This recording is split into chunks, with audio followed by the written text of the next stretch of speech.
Just waiting for a few people to join. Sent the link. Everything's good. Yeah, start off with DXY. This be good.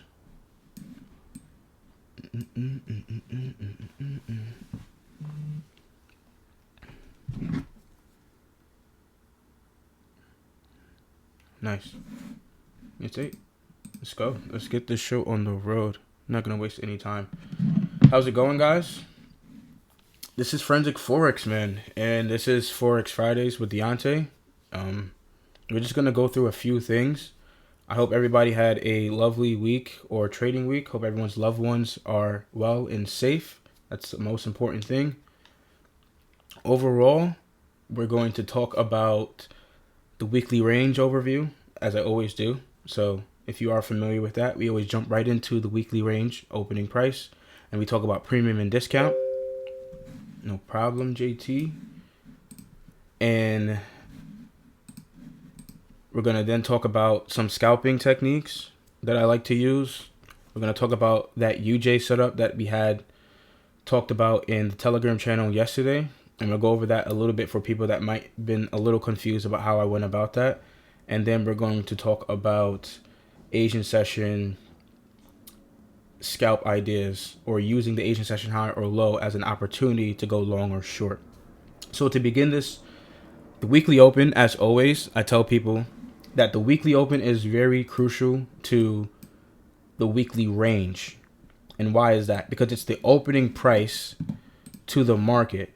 And the opening price to the market is going to be fair value. It's fair value because you're not paying a premium and you're not paying a discount. It's as if you're going to a store and you're paying retail. And if you want to resell this item to a friend or a customer, you would obviously charge them in a premium. If you couldn't sell that item and you were holding on to it for a long time, you just want to get it off your hands, and you would sell it at a lower price at a discount, and you would take the loss on that. The weekly range will tell you where overbought and oversold conditions are with no indicators. Now, when price is in a premium, for me, I have the analogy saying that that is where high probability sell setups are going to occur. So anytime price is above this dotted line here, which is the start of the weekly candle, that's going to be where high probability sell setups occur. That doesn't mean you get into this market and you sell every day, price is above it. There has to be context behind it. The same thing can be said vice versa. So if price is below the weekly open in a discount, that's oversold. Now, when in an oversold condition, high probability buy setups unfold, and there's going to need to be some context behind that as well. So we're going to walk through DXY's weekly range and the concept around the weekly open. So we can see on Sunday and Monday, I normally don't trade, right? I wait for Monday to play out to give me more insight to what's most likely going to occur. So we can see Monday came up in a premium and then it sold off. So you can see there was a high probability seller scenario that probably occurred here. We can see that is occurring in London session. So this is around 3 and 4 a.m. and it's making the high of the day. If we were to turn on the sessions indicator, it's making the high of the day in a premium and selling off and going lower. And New York session is doing that continuation. We have that dead zone, which is from 10 to 8 p.m. No trading. You're going to be chasing price most likely. Or if you want to include London close, orange shaded areas, London close, 12 p.m. to 8 p.m. It's always going to be dead. You can see in the areas that are not shaded in between here, you're most likely going to face consolidation unless there's a news event. You can see there was a news event here. FOMC, the interest rates came out, for the Feds. But normally between 10 or 12 to 8 p.m., you're going to find consolidation. You don't want to trade there. Hopefully that makes sense. We could see price makes a high here and makes a low here. Going into Tuesday takes out Monday's low. But we know there's a well-anticipated news event that's going to occur on Wednesday. So we know Wednesday most likely is going to make the low of the week. And if I were to use a replay function to show the news event,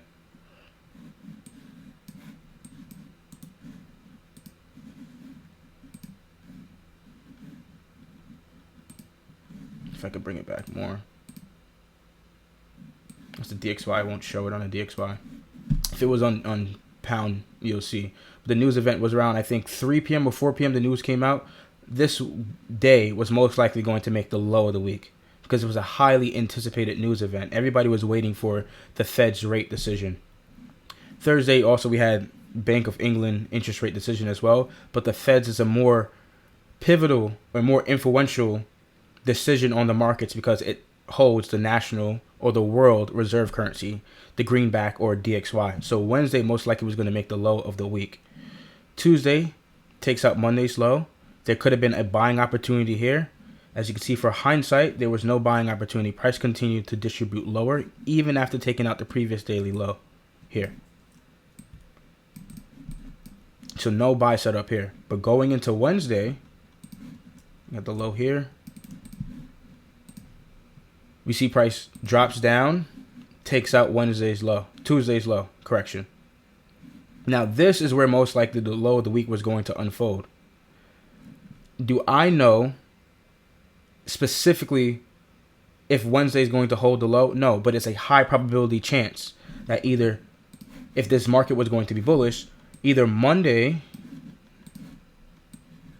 Tuesday, or Wednesday was going to make the low of the week if I was bullish on the week. So that means I was looking for a buy setup on Monday, Tuesday, or Wednesday, and even sometimes Thursday, but I won't speak about that here. Wednesday drops all the way down. Thursday takes out Wednesday's low. Now this is where the buying opportunity starts to unfold because the well-anticipated news event has passed, right? FOMC has passed. The Fed's interest rate has passed. Everybody saw they raised it by 25 basis points. That. And, okay, cool. By 25 basis point. And it fell down real sharply. We saw a pound fly up on Wednesday as well. We saw Euro, Aussie, all fly up. Some people made money. Congratulations. You can see here Thursday. Now this is where the magic starts to begin. Thursday takes out Wednesday's low. And what is most probable when looking for a buy setup? You're waiting for a previous daily low to be broken. You can see a previous daily low was broken, and you start to see institutions step into the marketplace because they're doing what? They're buying cheap. They're buying at a discounted price below the weekly open. It's always going to be discount. Below the weekly open is going to be discount. See, Thursday takes out Wednesday's low, and ever since then, price starts to rally. If we look at the sessions in itself, you have your classic A and D setup. So if you zoom in to Thursday, this pattern recognition is very consistent.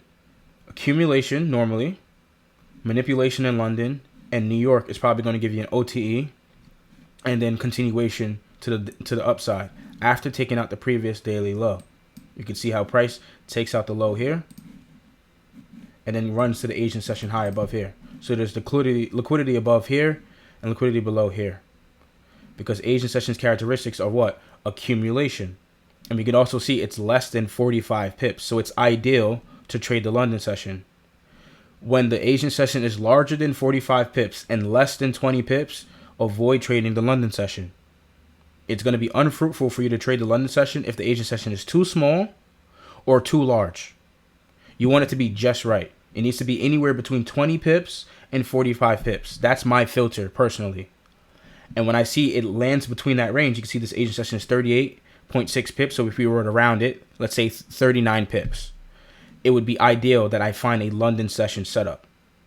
And you can see it comes down, takes out the Asian session low, and then it runs higher. Now, thinking about this, the ideas of what Asian session is, it's sentiment. So if we were to go down on the lower time frame and just break this down here, let's go on the 15-minute time frame before we go into that day.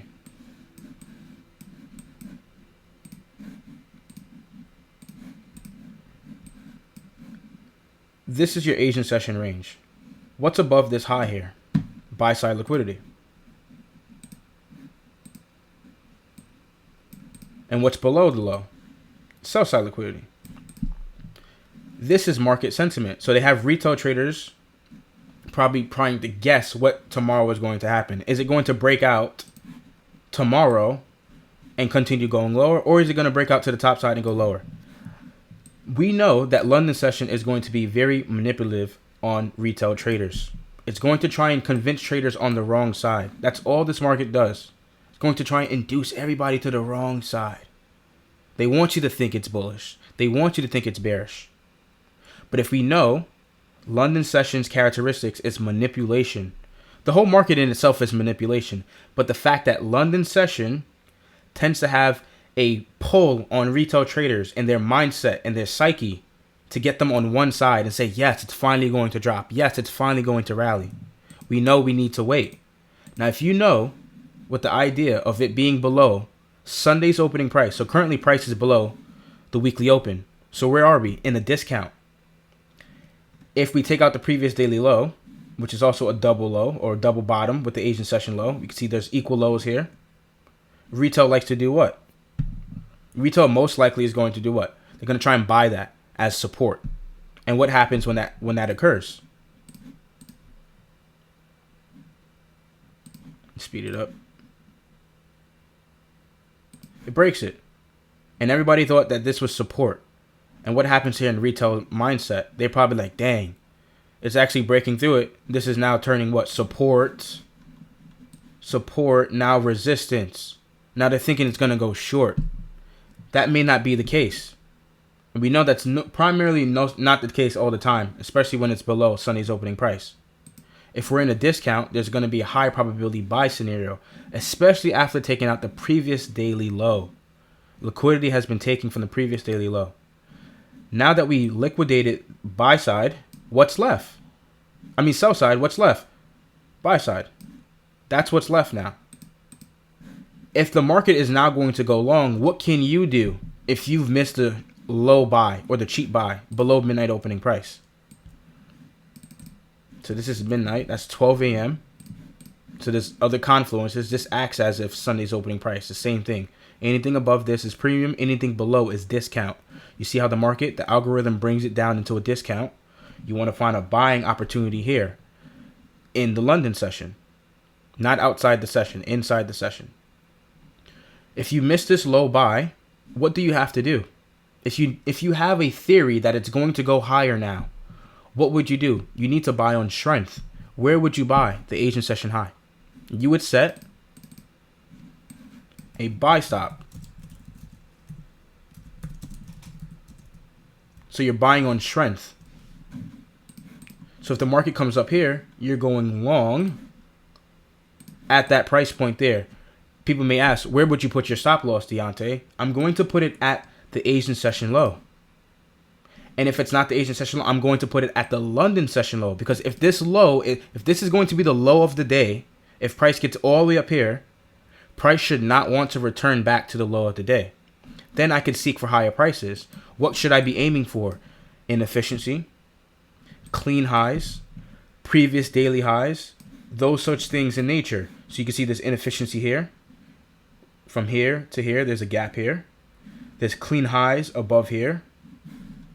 We'll just draw it out for sakes. Clean highs above here. This could be a target. Someone raised their hand.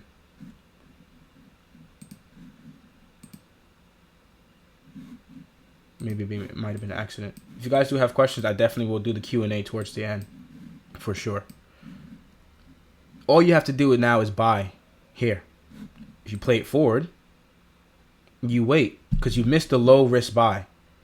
The only way for you to get into this market now is probably buying in on strength.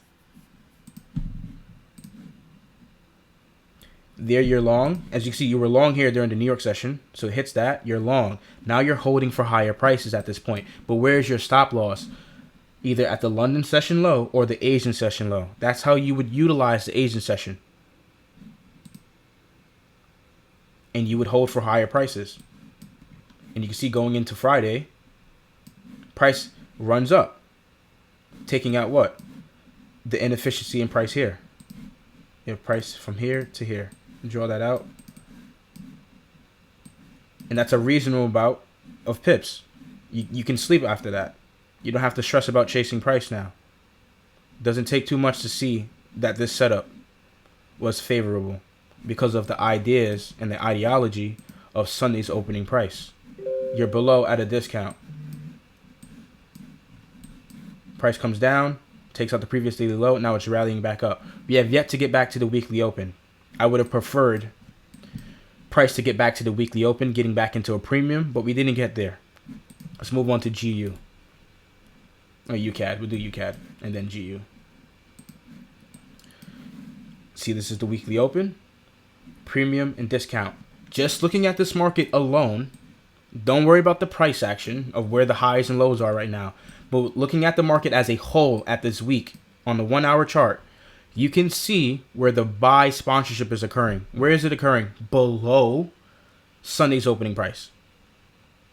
And where's the sell sponsorship occurring? Above Sunday's opening price. Because you'll see here on Monday, it gets above Sunday's opening price, rejects.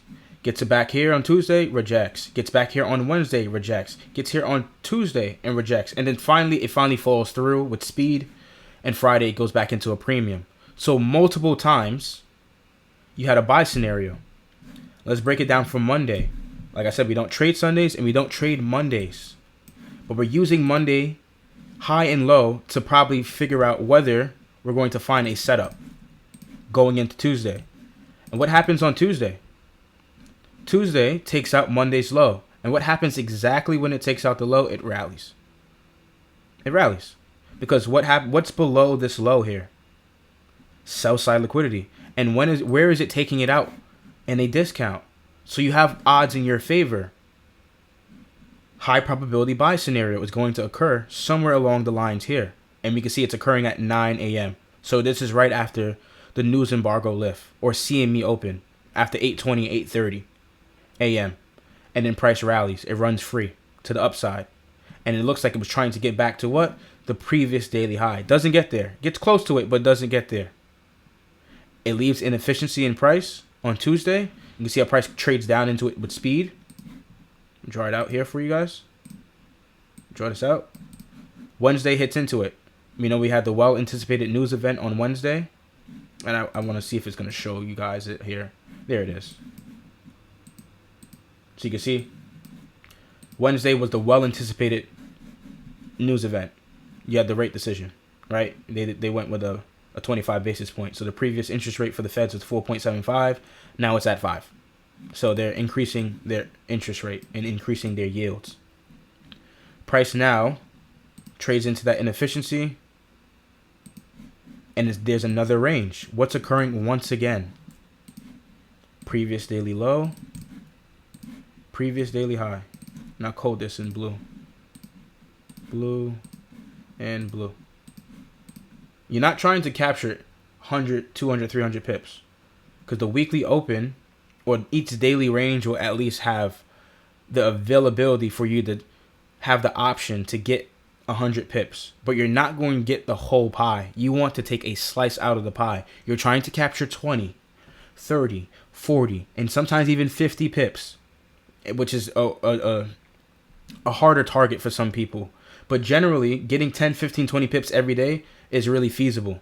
I think every trader, even at whatever skill set you're at, can grab at least 10, 15, 20 pips out of each daily range, according to the ideology of the weekly open and playing around the daily highs and daily lows. You see, it takes out the daily low, runs higher. There was a trade set up somewhere along the lines here. You could have been profitable there. Same thing here. You go into Wednesday, news event. You may want to avoid the news event. So let's say you nix Wednesday altogether and you're waiting to trade on Thursday after the news event. Wednesday comes about, you're using Wednesday's high and Wednesday's low. Price takes out Wednesday's low here. And you play it forward and you can see the reaction. What happens after it takes out the daily low again? There's speed to the upside once again. And price rallies higher and it's probably most likely trying to get where? Back to the previous daily high because there is buy side liquidity. And looking at this chart, you can see these are relatively equal highs. Tuesday's high, Wednesday's high, Monday's all relatively equal highs. Even last week's Friday high as well, right there. So point that out here in price. This is last week Friday. You can see that those highs are all relatively equal. And what happens with clean highs? They get swept. They get swept. But what does retail look at clean highs as? They look at it as resistance. They think, oh, it's going to hit this point and then turn around. That's not the case. If we also break this down, I'm going to remove all this keep the charts clean, because I want to talk about the Asian session, how you can utilize the Asian session. You don't have to catch every single ounce of the daily range. Look at here once again. See this Asian session? We'll even start on Thursday. This is a better example. Yes, the Asian session is longer and extended. Like I said previously, if the Asian session is larger than 45 pips, leave London session alone. You see, it's nearly 60 pips. I'm just rounding. It's nearly 60 pips. That means leave London session alone. Avoid it. It's most likely going to consolidate on you. Wait for New York session for a better setup. And what happens in the New York session? It takes out the previous daily low. There goes your buy. Reversal. Right there. Price comes down and takes it out during the New York session. You avoid the London session because the Asian session told you that. I didn't need any indicator to tell me why I should not be trading the London session. I just know because of the pip range and the way the Asian session is forming. It's not in consolidation and it's trendy. It is in one direction.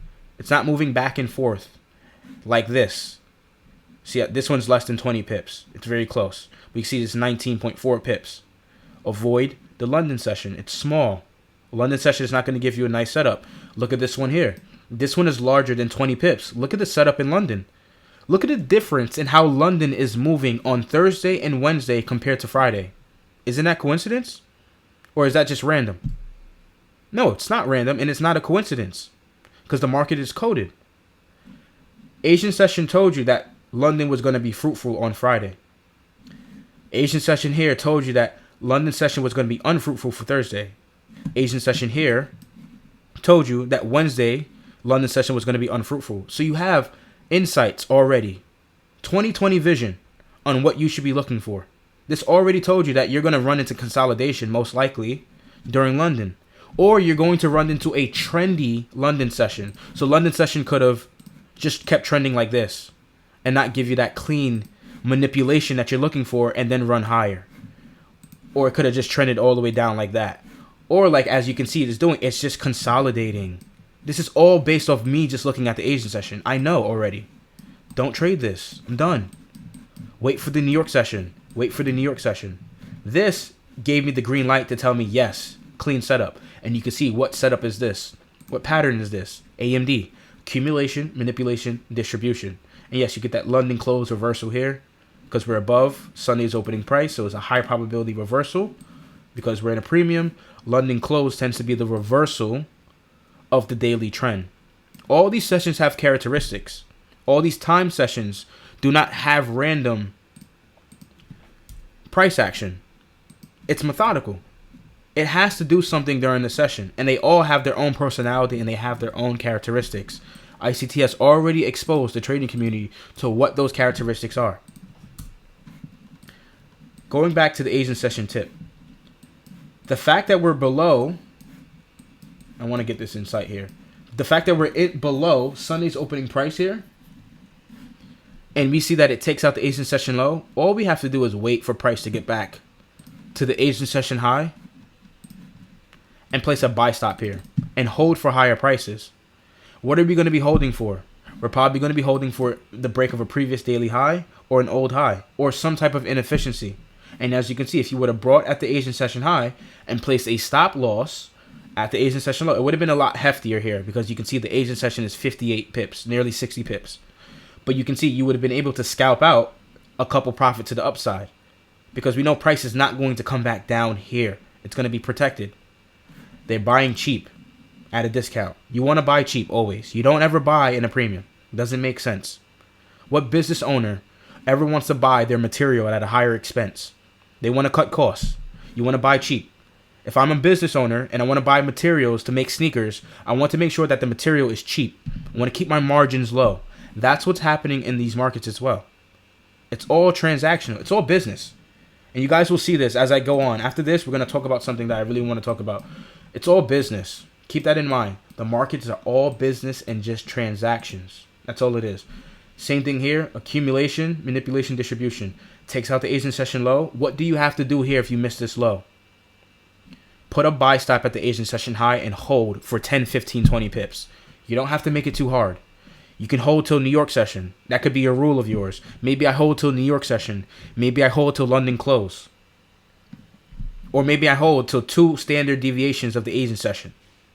So if you measure the Asian session high and low and you project it higher, maybe that's your take profit. But you as the trader, you need to solidify a model that flows for you and makes sense to you. Moving on. You got GU. Sunday to Monday, same ideas are going on here. We don't trade Mondays and we don't trade Sundays, so we'll leave that alone. We can see price does not give us anything on Tuesday. Pretty much inside this candle's range. So you can see this high and you can see this low. This candle on Tuesday, the daily candle on Tuesday, was an inside bar candle. It then on Wednesday breaks the previous daily high of Tuesday, and it breaks Monday. What happens when it does that? You can see it instantly gives a drop down. But what occurs, FOMC, you can see price turns around quickly. The Feds drop the rate, and you see price go up. You saw Euro, you saw New Zealand dollar, you saw Aussie dollar, you saw pound that we're looking at. We saw it all rally. And that's what I told traders, don't chase price here. Leave it alone. Wait till tomorrow. You're most likely going to find a better setup.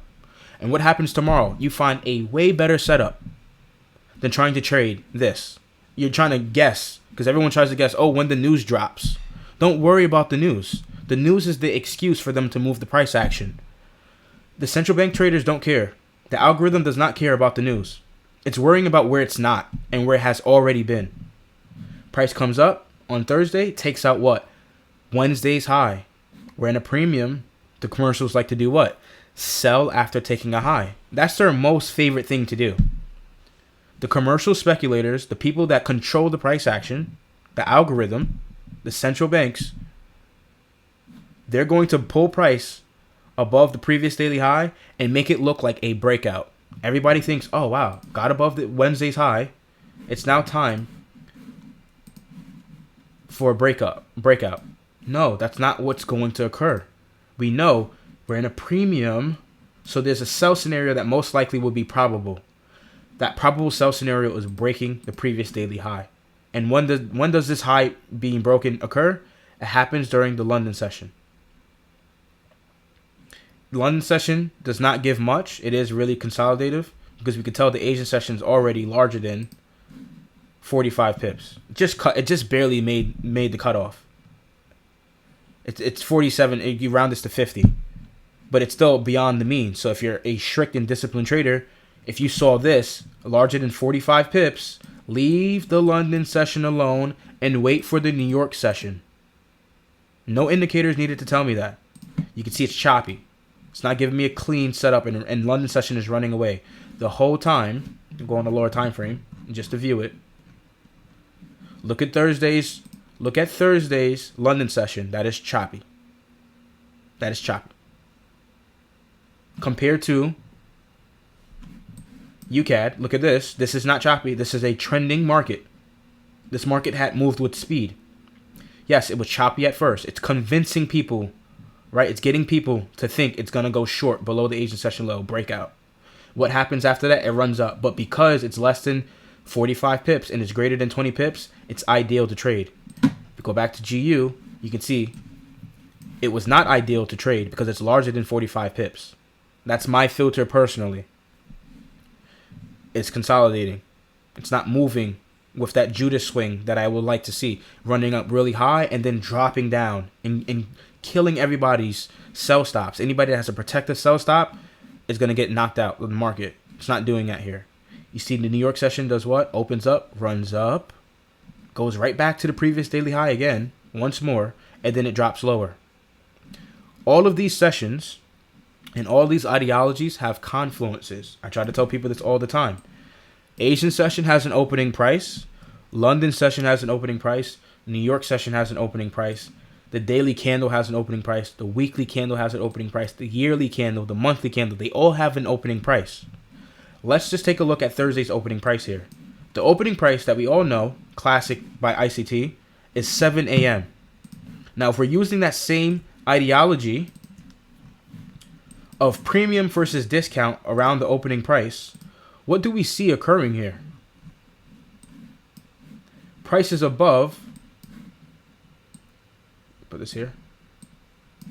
Price is above 7 a.m.'s opening price. Anything above is a premium. Anything below is a discount. We can clearly see they're sponsoring the sells up here. Look how it drops down with speed. Look how it pulls back up above 7 a.m. I mean below 7 a.m. It's below in a discount for the session. But overall, where are we in price? There's a lot of things you have to do. That's 12 a.m. opening price. That's midnight opening price. So the acronym is MOP. Midnight opening price. So that's 12 a.m. Look at the double confluence here. Price is above 7 a.m. opening price, premium for the New York session. It is now above midnight opening price for the intraday trade, for the actual day, the daily candle. And it's also above, zoom out because I'm on the 5 minute. We're also above the weekly open. How many more confluences do I need here? It's overbought. It's overbought. Odds are you're going to find a good sell scenario here, especially after taking out the previous daily high. And you find it there. And you can see price after that continues to sell off going into Friday. Let me speed it up in a 15 minute. And going into Friday.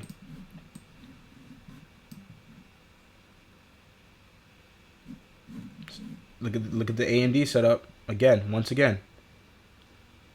Look at that Asian session here. Less than 45 pips, greater than 20 pips. Ideal London session setup. You get a nice little Judas swing pull up, and then price drops back down. It's selling in a premium for the weekly range, and it's above midnight opening price for the day. This is midnight opening price here. That's 12 a.m. opening price. So you have that double confluence here. And if anything, you have a triple confluence. Because what about 2 a.m. opening price? 2 a.m. opening price is right here. Look at that. When price gets above 2 a.m. opening price for London session, it's in a premium. Right there. It peaks right above that. And I think it even makes the high of the day. I have to measure it to make sure. The high here is 228. The high here is... So it's about... Oh no, this is the high of the day. It made an equal top here. You can see it gets right above there. Almost equal highs. But once again, it takes out the Asian session high. And then it runs back down to the Asian session low.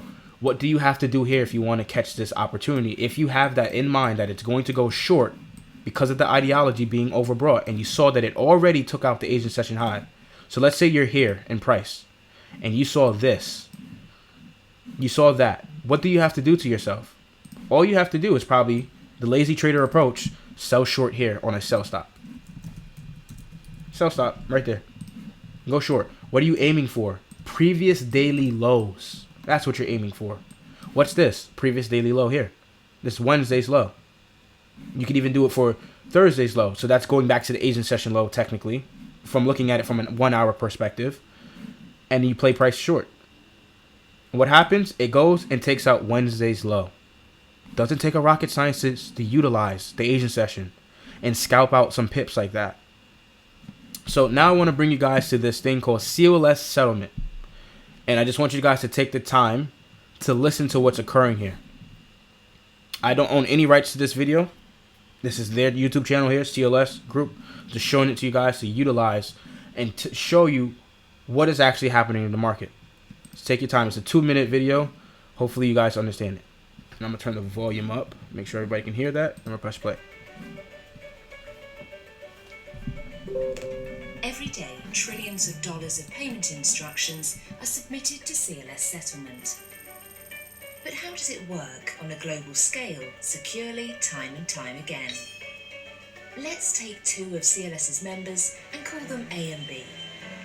First, they each send their payment instructions to CLS settlement, which are then matched.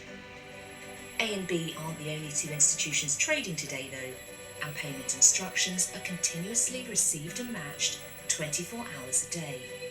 At midnight before the start of the settlement cycle, we issue an initial pay-in schedule so both members can review their net pay-in totals.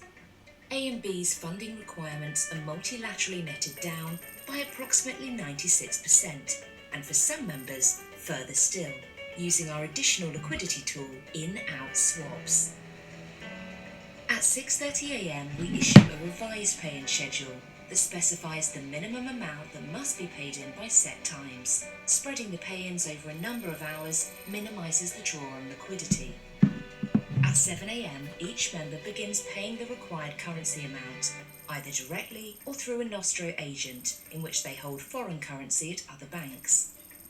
The system takes each matched pair of payment instructions in turn from the settlement queue and checks whether they satisfy the CLS settlement risk management tests. Using our unique payment versus payment system, the relevant payment instructions are then settled simultaneously and with finality and irrevocability, and the associated long balances are paid out to both members. The settlement process continues until around 9 a.m, when the settlement of approximately 1 million payment instructions, totaling an average of $6 trillion per day, is complete. The pay-in and the payout of long balances continues until midday, when each member's balance returns to zero, ready for the next day's settlement cycle.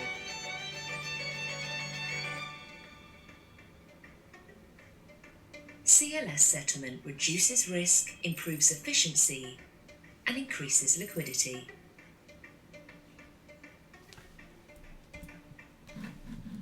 Now, hopefully that makes sense. Now, if you watch that video carefully, notice the time periods. You would love to have a Pause that. Notice the time periods that they're talking about when they're making these settlement payments and they're funding the payments, and these two parties have to then fund or recheck their balances and transactions. The markets are all coded. It's all institutional. It is not random. It is clearly large transactions occurring between A and B, or if it's A, B, C, D, all the way down to Z. It is transactions occurring between parties. It is not random. Hopefully that wakes people up to understanding that this market, if I can get this off the screen. Another address or Just pause this. The market is not random at all. And if we go back to that video, I gotta play through this ad. If we go back to that video, replay this. Look at the time periods that they're talking. This is AM. Obviously, it's in GMT time. Same thing on TradingView. But you'll see, look at the time periods that they're referring to. What is this? What's 0000? That's midnight opening price, guys. 12 a.m. in New York Eastern Standard Time. I live in New York. So when 00.00 is on my chart, it's 12 a.m. Everyone most likely is sleeping. But Deontay is probably up trying to trade because that's my lifestyle. I'm trading. That's the opening price to midnight. That's this price right here. Look at this here. That's that price right here. That's midnight. That's 12 a.m. MOP. Anything above this price point is premium. Anything below is discount. That's what's going on. Initial pay-in schedule issued. That's when, this is why ICT was telling people, this is when the algorithm starts to start hunting for liquidity. It already takes premium and discount levels every single day it hits midnight. Every day it hits midnight. There it is. You already know where overbought and oversold is. No indicators. Anybody telling you in the trading community that you need an indicator to tell you what overbought and oversold is, they are lying to you. Because I'm showing you face to face with this chart where overbought and oversold is. It's the same thing here. If I were to take, this is premium above it, this is discount below it. Now, many people may have already know this, but I have to just further tell this to the audience of people that do not know this. People that are new to the channel, people that are new to the YouTube channel, to the Telegram, that may not know ICT. This is what ICT has been teaching people, trying to expose people to. Not to say he showed people this video, but this video furthers the information that he's referring to. Midnight, initial pay-in schedule. And what happens here? Look at that, 6 a.m. It's revised again. We skip it up. We'll move it forward. Where is it? If I can find it. 6:30. What's 6:30? 6:30 is in between here. That's that dead zone period, right? That's London lunch. In between here, 5 a.m. to 7 a.m., That's when they're revising everything. Once again, making sure all the transactions are well and proper. That's what we're seeing in that price action right there. I'll send this video in the Telegram channel as well, or leave it in the bio of this video when I post it later, so that you guys can go back and revise it. But the revised period is happening at 6:30, right before New York session. And what do they say here? What's that? 7 a.m. New York session, right there. And what's all this? 7 a.m., 8. This the news embargo, 8:20, 8:30, CME open. Then price is able to fly normally. All the news has been lifted. Anything that was impactful on the markets, it just doesn't mean anything. The market is free to drop to whatever liquidity it wants to go to, or rise to whatever liquidity it wants to. 9 comes, 10 o'clock is what? The start of the London close session, 10 to 12, reversal, payouts, right? We'll play it forward. The start of settlement funding, another settlement funding right here. Start of settlement and funding. It's occurring again at a new session. Time moves forward. If we speed this up.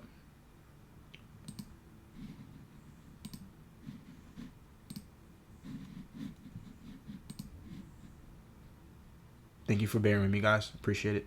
Thanks for the support, by the way. Appreciate all you guys. 9. Right there. Boom. Settlement completion target time. 9 a.m. By 9 a.m., they're getting their profits. Might be a little longer, of course, because I know the way they're explaining this system and the way the transactions work, there may be more intricate details to it. But they're breaking it down from a fundamental perspective for the average person to understand, because I know it could probably be in depth and explain more if we were to talk to somebody at the CLS group. It probably goes into further detail on the minutes. You know, something happens at 9:30, maybe something happens at 9:25, or there's something that these two parties can do. Funding and payout. You see how everybody's making their profit at what? Around this time period, 10 and 12, which is why ICT is telling people when London close comes around, make sure you pay the trader. Make sure you take something off the table. Scale out. Because once London close comes around, the big boys are done. The big girls are out. They're all done. All the cowboys, all the cowgirls, they're done trading at that point in time. After that, you're chasing price. Right here. You can see here. After 12, I'll put the London close here for you guys. That's London close. Right here. Everyone's already paid. All the big guys are paid in full by 12. Or anywhere in between 10 to 12. They're already getting paid out. After that, it's all consolidation. I wonder why it's consolidation. I wonder why all the retail traders are trying to trace price in between this time period here. I wonder why. Oh, because it's random. Oh no, the markets are random, Deontay. I hope this proves to people that the market isn't random. 10, 12, boom, 12 hits, everybody's done. Look at that. All the parties, A, B, C, D, E, F, G, whatever number it goes to Z, they're done by 12 p.m. That means you need to be done by 12 p.m. as well. Yes, you may be holding a swing trade, or you may be holding a position trade. Yes, that is acceptable if you're doing that. But if you're intraday trading, by 12 p.m., you need to pack your bags up. You're done. Stop trading. Put the phone down, close up MT4, log out of your account, and go do something else in life. Stop trading. Life is bigger than just trading. You had all that time to make your money. Now after 12 p.m., you're still trying to look for a setup? You're done. You're done. And then what happens? The same thing happens every single day. 6:30, 7, 8, 9, 10, 12 o'clock. Completion of payout and pay in and payout. And after that, anything on, look at that, 1 o'clock, 2 o'clock, 3 o'clock, 4 o'clock, 5 o'clock. It's done. It's all done. Hopefully that was insightful. That was a really informative video. And this really shows and proves to you that the market is definitely not random. And it easily tells you when to stay on the sidelines and when to get in. Any of the highlighted markets, I mean the marked areas, are when you should be trading. Excuse me. If you see anywhere on this chart where it's not highlighted, based on my session indicators, right? One is the London close. This is London. This is New York. This is London, and this is Asian. Anything outside of that, you're chasing price. And it's the honest truth. You are chasing price. If you're looking for another intraday setup, you are chasing price outside of that session. There's no way that you're going to be looking into this market, finding profit here. Yes, there are going to be times you are lucky, because I know people are going to sit here and point to me, oh, Deontay, but what about this going up here? What about this? Yeah, you might have been lucky and caught that. But then what about a day like this? You got nothing. What, you scalped you scalped 2 pips? You scalped 1 pip? No, that's not feasible. That is not feasible at all. And I tell people that all the time, stay away from that. I'm just going to check the chat to see, because I'm going to jump on to the next topic about the lower time frame. Shout out to everybody in the chat, man. Hey, everybody. I'm now going to jump. If you guys have any questions, don't be afraid to type in the chat. I will definitely, time to time, periodically come back and check for it. Now I'm going to talk about a scalping technique that I really like. And it's based on Larry Williams' model of a smash day candle. Now, to explain this model, I'm just going to take any pair. Doesn't matter what pair. Euro is a good I got to go through Euro. We'll talk about that later. We're going to higher time frame because it's easier to see models, because all we know price is fractal, and it's easier to see these setups on the higher time frame because it's just big and bold. We'll run through this together. I have a video on YouTube called Turning Points, and this is essentially what it talks about. Price coming down like this and closing below many previous daily lows, because Larry Williams in the book is referring to mainly higher time frame setups, mainly the daily. But he did also say in this book it does happen on the lower time frames. But you can see here, looking at these candles here, most people will sit here and tell me that this is highly bearish, right? Price is most likely going to keep trickling down and probably fall lower. That can be a scenario. But how do we know if it's going to be a false break, and how can we catch it? If price closes below a previous daily low or several previous daily lows, mark it out here.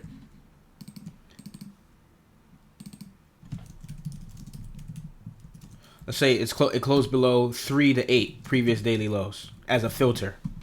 This is just a filter. And you need to have filters when you trade. Because if you can't specifically tell me why you're buying and selling, then you shouldn't be clicking buy or sell. This candle closes below a lot of previous daily lows. To the natural chartists, right, or the retail logic, they're looking at this and saying, wow, this thing is distributing and dropping very fast. It's going to probably keep doing that. That could be a scenario.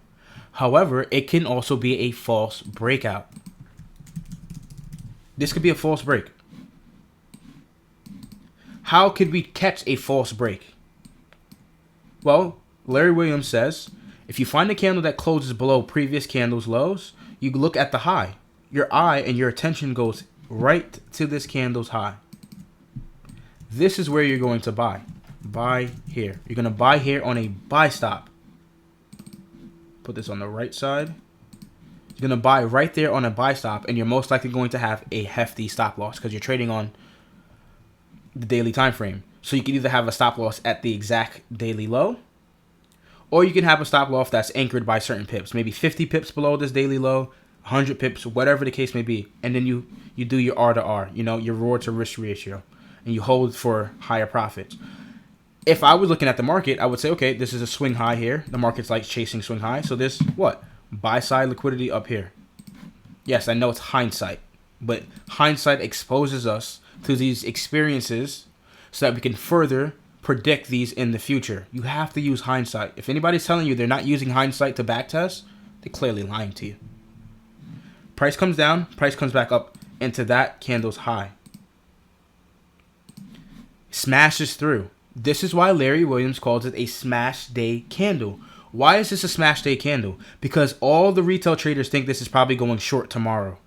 And what happens tomorrow? It smashes through the candle's high and smashes through everyone's buy stops. Anybody that has a sell stop up here probably got stopped out, because look at how large this candle goes. And you can see time and time again, natural cycle range change, small range candle, large range candle. Look how fast it blasts off. Normally I like this ideal scenario. I don't like when it punches through the high, and then it kind of like sits there. I want it to run through the high and keep going, and even probably reach to the next daily candle's high. That's how I know I really call it a turning point. That is a smash day candle. At this point now, I'm long, and my stop loss could be either at the previous daily low or a little below the daily low here. At this point, I go long on a stop limit. I'm using a stop limit right there. So it's not that I'm buying down here or I'm buying here. I'm just waiting for the confirmation for price to get here. And I buy here. And then I hold for higher prices. And we can see what happens. That was a turning point in price. Ever since then, price turned around. Now, many people may see this as, wow, that's amazing. It is. It's very powerful. But does that mean you're going to catch it every time? Because this scenario could have been a failing scenario. Because price could have came up, smashed through, and then finally fell through. Or price could have came up, got you long, and then dropped down and hit your stop. You're not going to win everything. That is life. That is your lifestyle as a trader. You're not going to win every single setup. It is a probable setup. Same thing here, inversed. You can see the same scenario here. Look at how this candle closes above all these candles' highs. Here, here, here, here. More than 3 and 8. And then it gets back down here. See the difference here? It doesn't punch through it with speed. Does it punch through the low? Because it's probably not a turning point. Right here. It's not a turning point. If I get it. Not a turning point. I don't like to see it like that. I want it to do like this. Punch through the high with speed. This doesn't. It closes around the high. Yeah, it does trickle down. It might have gotten you into more profit later on. But overall, was it a turning point to come down and take out this swing low? No. So it looks like it's less probable. So you take your profits probably, you close out. But then you can see price comes back up and probably ultimately stops you out. Because you have your stop loss above this high. If this is the smash day sell candle here. It's the same thing here that I'm showing here, but inverse. So you're trying to catch that false. Is this a false break going up? They're getting retail traders to go long. Possibly. And then you see it comes back down. You go short here. And then you scalp down. That's a technique that Larry Williams teaches in his book. And I think it's really insightful, honestly. It's really insightful for him to expose a lot of traders to that. And I want to expose you guys to the same model as well. And you can see ever since that turning point, by here, you're long. And you could have captured more than 1,000, 600, 500, 1,000, more than whatever pips you were probably looking for a position trade. And you hold for higher prices. And you see it happen over and over again. Same thing here. Look at the same idea occurring here. Close is below all these candles here. You look at the high of the candle to see if it's going to turn around. Look at how this candle blasts through with speed. Look how large that candle is. Large. It doesn't close close to the high. It closes away from this high. So odds are you caught another turning point. Or where the markets were reaccumulating orders to go long. Increasing net longs to go long. Price continues rising. You also have the PD array. Yes, we see that. The fair value gap. Or the busy. Buy side imbalance. Sell side inefficiency. Price trades down to it. Runs higher. But you can see the same ideology is occurring here and here. That's a false. It looks like a false break. It looks like it's going to continue to keep going lower. But it doesn't do that here. That's how you're able to catch turning points. If that is something that you want your model to be based off. Or if this is something you want in your trading arsenal in general.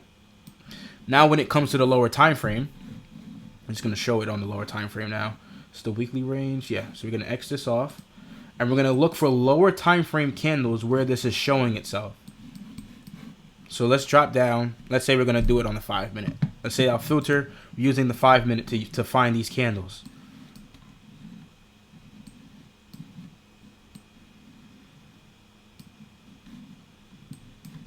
There's context behind it. So we took out a previous daily high right here. We'll zoom in so we can see that. And we also took out the Asian session high. It's less than 45 pips as well. So London is ideal. We're not trading outside of any of these sessions. So we want to trade inside the session. So if we're going to look for the setup, it has to land somewhere in between 2 a.m.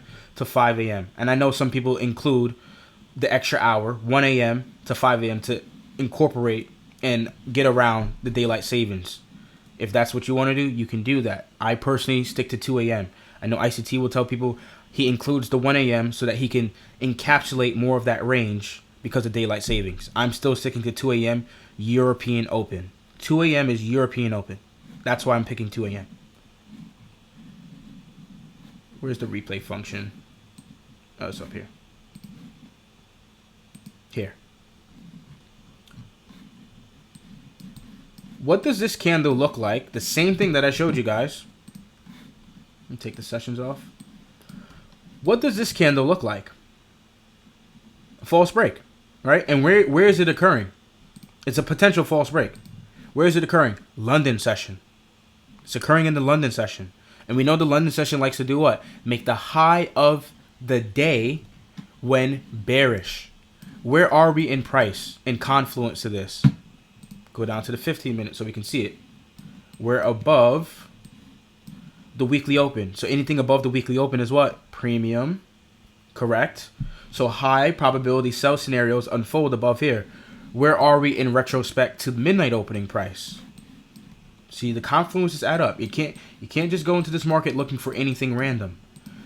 Midnight opening price is here.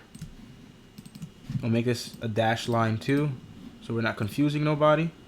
That's midnight opening price. Anything above this is a premium. So, okay, this could be a good smash day sell model, right? For the lower time frame on a 15-minute. I'm looking at it on the. This is also a 15-minute candle. I was looking at it on the 5-minute. We'll jump down to the 5-minute since I started there. 5-minute candle here. We can also see where's the opening price to the London session. The opening price to the London session is right here. That's 2 a.m. So we'll just leave it as, I'll write it out, London Open, 2 a.m. So we're in multiple confluences for a high sell scenario here. There's nobody can tell me that this is not a high probability sell setup. Because it is. Overbought, and I'm not going to go down to show. I always say I'm not, and I always do, because I just want to be transparent. That's the weekly opening price. Many confluences here. Premium. How many more confluences do I need? It's all aligning, and it's going into the London session where the Judas swing occurs. The fake move on retail traders. A Judas swing, it's fancy tech terminology for a fake move on retail traders. You're pulling people into the wrong side. You're luring the retail traders on the wrong side, thinking it's going to break above the Asian session and go higher. Go up, retest, go higher. That's what that Judas swing is. Judas swing is occurring above 2 a.m. opening price. If we're going to go short and we're thinking, if we're using Larry Williams' model in the lower time frame, and we're thinking we're going to go short, excuse me, where would we go short? At this candle's low. It's the same thing I showed. We're looking at the candle's low because its close is above multiple candles high. So it's close above, we'll just say many highs or many candles. There's a close. This close is above many candles. Right there. And it's happening during the London session. Take this off. If we need to go short for a scalping opportunity, right? If we want to scalp out 10, 15 pips, we can probably find that using this candle here. Just this candle alone. What do we do now? We set a sell limit, a sell stop, correction, here. We go short here. When price comes down there, we're triggered into the market short.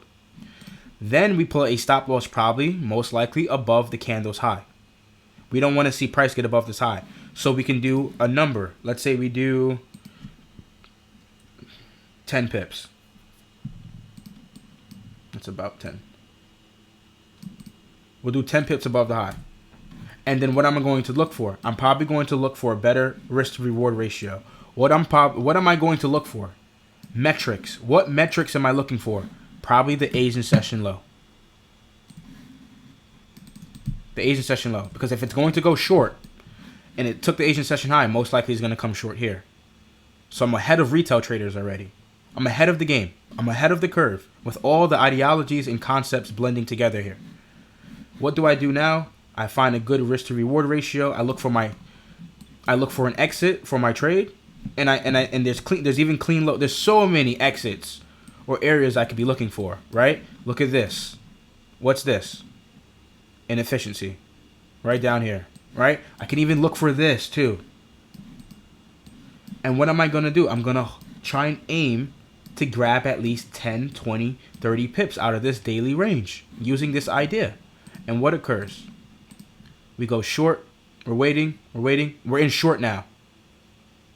And we hold. And I'm not even worried about anything else because I know that this was the false break candle. I'm using that candle as the false break. And I hold. It's the same idea I just showed you on the daily time frame. Nothing different, just a fractal. And I hold for lower prices. At this point, I've already grabbed more than 10 pips, 15 pips, 20 pips, 30 pips, 40 pips. I'm already grabbing that. Just off of that one candle. Now, does this happen all the time? Yes and no. Are the ones that you're going to pick going to be successful? Yes and no. You're not always going to get it right, like I say. You're going to have to live with losing trades. But look at the context that I gave behind why I picked that candle. It all aligns there. Where is this occurring as well? What day of the week? This is probably Thursday that it was occurring after the news. Thursday. It's happening after FOMC. After the interest rate, Fed decision, it's happening here. So let's say we nix Monday, we nix Tuesday, because it was small range. We nix Monday, we nix Tuesday. We wait for this day to pass. It passes. Now we start trading. Now we're permitted to trade again. What are we probably going to aim for? Previous daily low. Wednesday's low has sell side liquidity below it. Does it get there? It does get there. And it gets there with speed. It's not like it's wimpy, you know? It's not like the candle said opened and it slowly touched it. No, the candle didn't open and slowly touch this. The candle opened and shot right through the low. It was meaningful. It was purposeful. It didn't wait. It didn't waste any time. Why is it not wasting any time? Because it's overbought. It's overbought. It's expensive. You don't buy up here. The only people up here that can buy are the commercials. Because they have the deep pocket to do that. They force the large funds to buy as well. Because there's a hierarchy to it. And the hierarchy is what? Small speculators. And the small speculators are who? Me and you. And then above that, on the hierarchy, is the large funds. You got your large banks. That's it. Nothing. And large investors. Right? There's a couple people out there that got large funds or large hedge fund programs. Those are the guys underneath the commercials. Then you have the commercials. And what results with the commercials? People that have deep pockets, more than me and you, that can ever imagine. Including the central banks. They're part of it as well. It's not mainly, because people think it's just solely the central banks. It's not just the central banks that are part of the commercial speculators. There are way more other people a part of the commercial speculators. And that's how it goes. The commercial speculators can afford to buy up here because they have the funds to hold and buy at expensive prices. Me and you, as an average citizen to our country, right? We probably don't have the funds to buy in a premium. Unless you're an informed trader and you think logically and you're able to find setups and you capitalize on it, cheers to you, pats on the back. But for me, Deontay, and I hope for you as well, I would look at this as, damn, euro dollar is expensive. I don't want to buy up here. I want to find a sell opportunity. It's above the weekly open. I need to find a sell opportunity. And that's what I do here. That's how I'm using the weekly open. That's how I'm using midnight opening price. That's how I'm using Asian session. That's how I'm using the opening price for each of the sessions as well. We're going to jump into now the Asian session model and talk about UJ, and then we're going to get into our Q&A and anything else you guys want to talk about. We can talk about it as well. So I'm just going to check to see if anybody said anything in the chat. Any messages, any questions. Can we align the smash the candle with an order block or before swing low, high to the left? Yeah, you can, whatever confluence that you see fit that is logical, you can do that as well. And the smash day candle in itself, in my personal experience, Kim, to answer your question, it's also probably where I think ICT got the order block theory from. I could be totally wrong. Michael would have to correct me on that. ICT would have to watch this video and correct me. But I think the smash day candle is where ICT got his idea of a bullish order block or a bearish order block. Would you mind sharing the name of the session indicated in trading view? Oh, not a problem. Oh, people might. This is a good one too. People want to see the settings too. Oh yeah. Right there. FXN Asian Session Range by Rob Minty. So if you need to take a screenshot now, take it. I think it is one of the more cleaner session indicators that I use. I used to use the Patty one, but I don't like the Patty one. I like this one now. It's much more clean for me. And then I'm gonna jump right into the settings because people may want to see the settings of what I have. So this is the first section of it is the Asian session. So this is 8 p.m. 20 to 00. The end session. The extended hours don't show, so I'm not worried about this. The 11 to 30, don't worry about that. The border, I don't have it highlighted, but it's black if you guys wanted to know. It's mainly the times that are important here. This is 8 p.m. to midnight. Scroll down. That's the London. I have this checked on. I have this checked off. I don't want to see the Asian session. The London session pip range is not too of my concern, but I have it starting at 2 a.m., ending at 5. And you guys will be able to go back and watch the video and screenshot it. And then I have the New York session 7 to 10. Now just keep scrolling just for transparency's sake, so you guys can see everything on my chart. I don't have any of the pip range show. I checked off all these boxes. This doesn't even show because I have it. I can take this off. I don't even need it there. But I normally checked off anything that doesn't have to do with the sessions being highlighted. I don't need this. Like, I don't need last week's high or low. Like, if you want to utilize it, you can. Previous weekly high, previous weekly low. I don't need that. I can mark it out myself. And then I go down to the style. I have these all checked off. And I just have the fill. When it comes to Asian, I think green for some reason. I don't know why. When I think of London, I think of red. When I think of New York, I think of blue. That's how I have it set for myself, at least. Have the labels on price scale, values, and status line, and then this is the visibility on all of them. So hopefully that clears up a lot of the things for you guys there. And then people may be asking, how do I get the London session, the London close one here, the orange one? I just honestly stack another indicator, and then I turn off all of the other sessions, and I just leave one as like the New York session, and I just change the time. I change the time for the New York session and make it a London close. I changed it to 10 to 12. So 10 a.m. to 12, and that's how I'm able to get that extra one here. I just have 2 indicators here stacked. Session indicators. It doesn't tell me when to buy or sell. I know a lot of people, you use indicators. But yeah, let's jump right into... Let's check one more time. Check the chat. No problem. My pleasure. We're going to jump right into the Asian session model. And I want people to utilize this model, like milk this. Take the money for those funded prop firms, man. Milk this session. I'm telling you, Asian session, you guys got to get on this, man. This is probably the most feasible intraday trade setup. I personally today, no. We're going to talk about the UJ one that happened on Thursday. So, this session starts off on the 15-minute time frame. We're going to clear everything off. Clear everything. So, we're going through it fresh. For those that already seen it in the Telegram, and I sent it step by step and how I found that setup.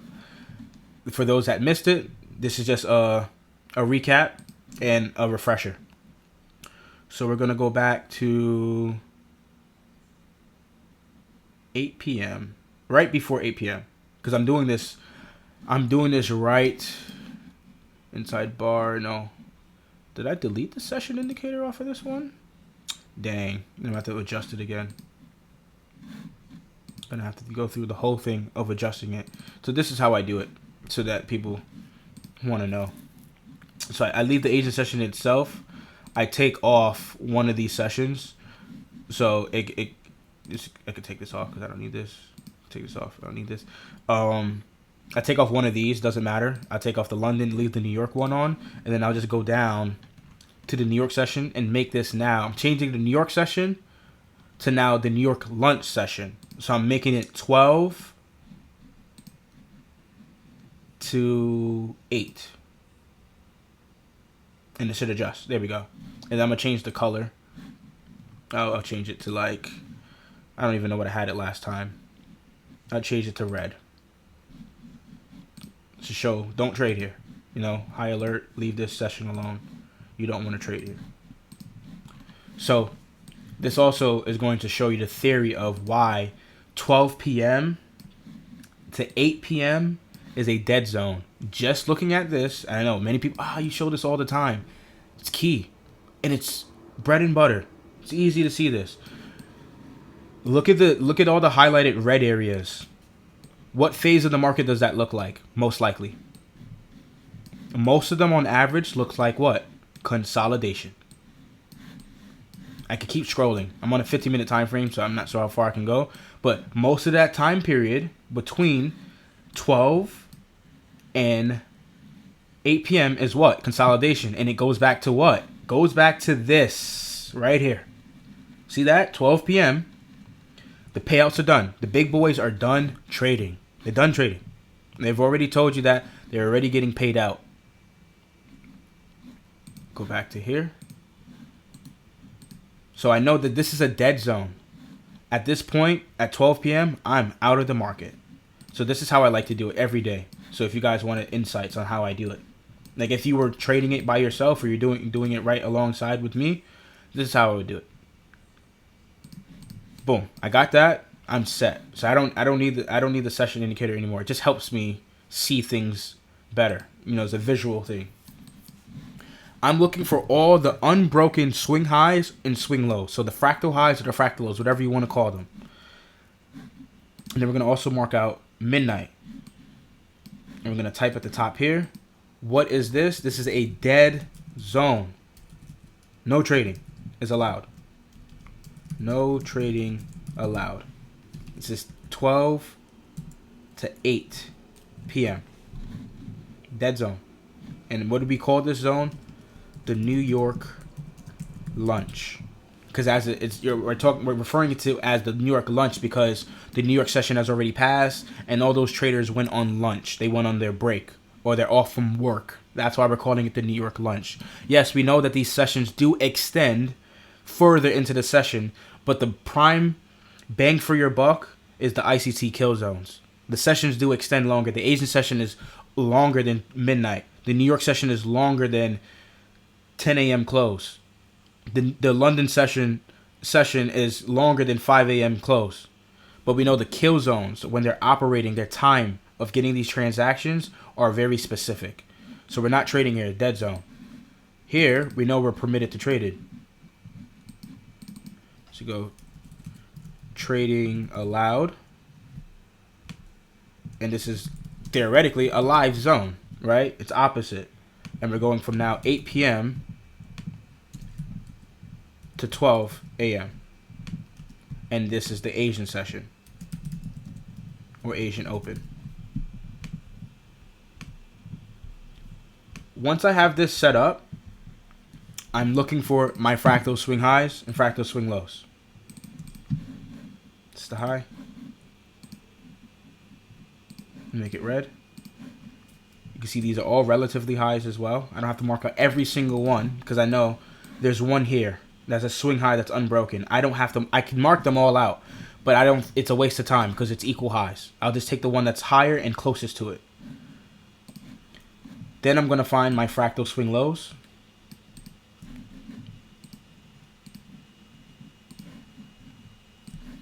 Fractal swing lows here. At this point, I know there's three things that can occur. I always say there's only two. It's 4. And I'll tell you all 4 scenarios. Because it's the Asian session, its natural characteristic is consolidation or accumulation. However, we know Asian session tends to have moments in time or days where it trends in one direction. So one scenario that could unfold here is price opens here and it just keeps trending up. And then at the end, it fizzles out and consolidates. That's one scenario. Another scenario is it opens, it drops, and trends in one direction. And then towards the end, it starts fizzling out, right? To start the intraday, the algorithm's midnight true day range. That's what happens here. Now the two prime scenarios that I'm really looking for the trade setup that I want to unfold here. I want this is the first one. Price either comes up, takes out either this high or this high. It doesn't matter which one. You can take out the first one and then give me the setup, and I'll tell you what the setup is. Or it comes up and takes out that one as well, the second one as well, and then it runs back down lower. That's one setup. The ideal setup. The next setup is it comes down, takes out this maybe, then runs higher. Or, like I said, it takes that one out and then takes this one out and then runs back higher. Those are what I'm looking for the Asian session. What's above these highs? Buy side. This magnet tool always gets me. And what's below these lows? Sell side. Doesn't take a genius to see this. Now, when price opens, I'm waiting for one side to be broken. What happens here at 8 p.m.? And like I said, all these sessions have an opening price. It's not random. And you guys are going to see the power behind this model. That's 8 p.m. open.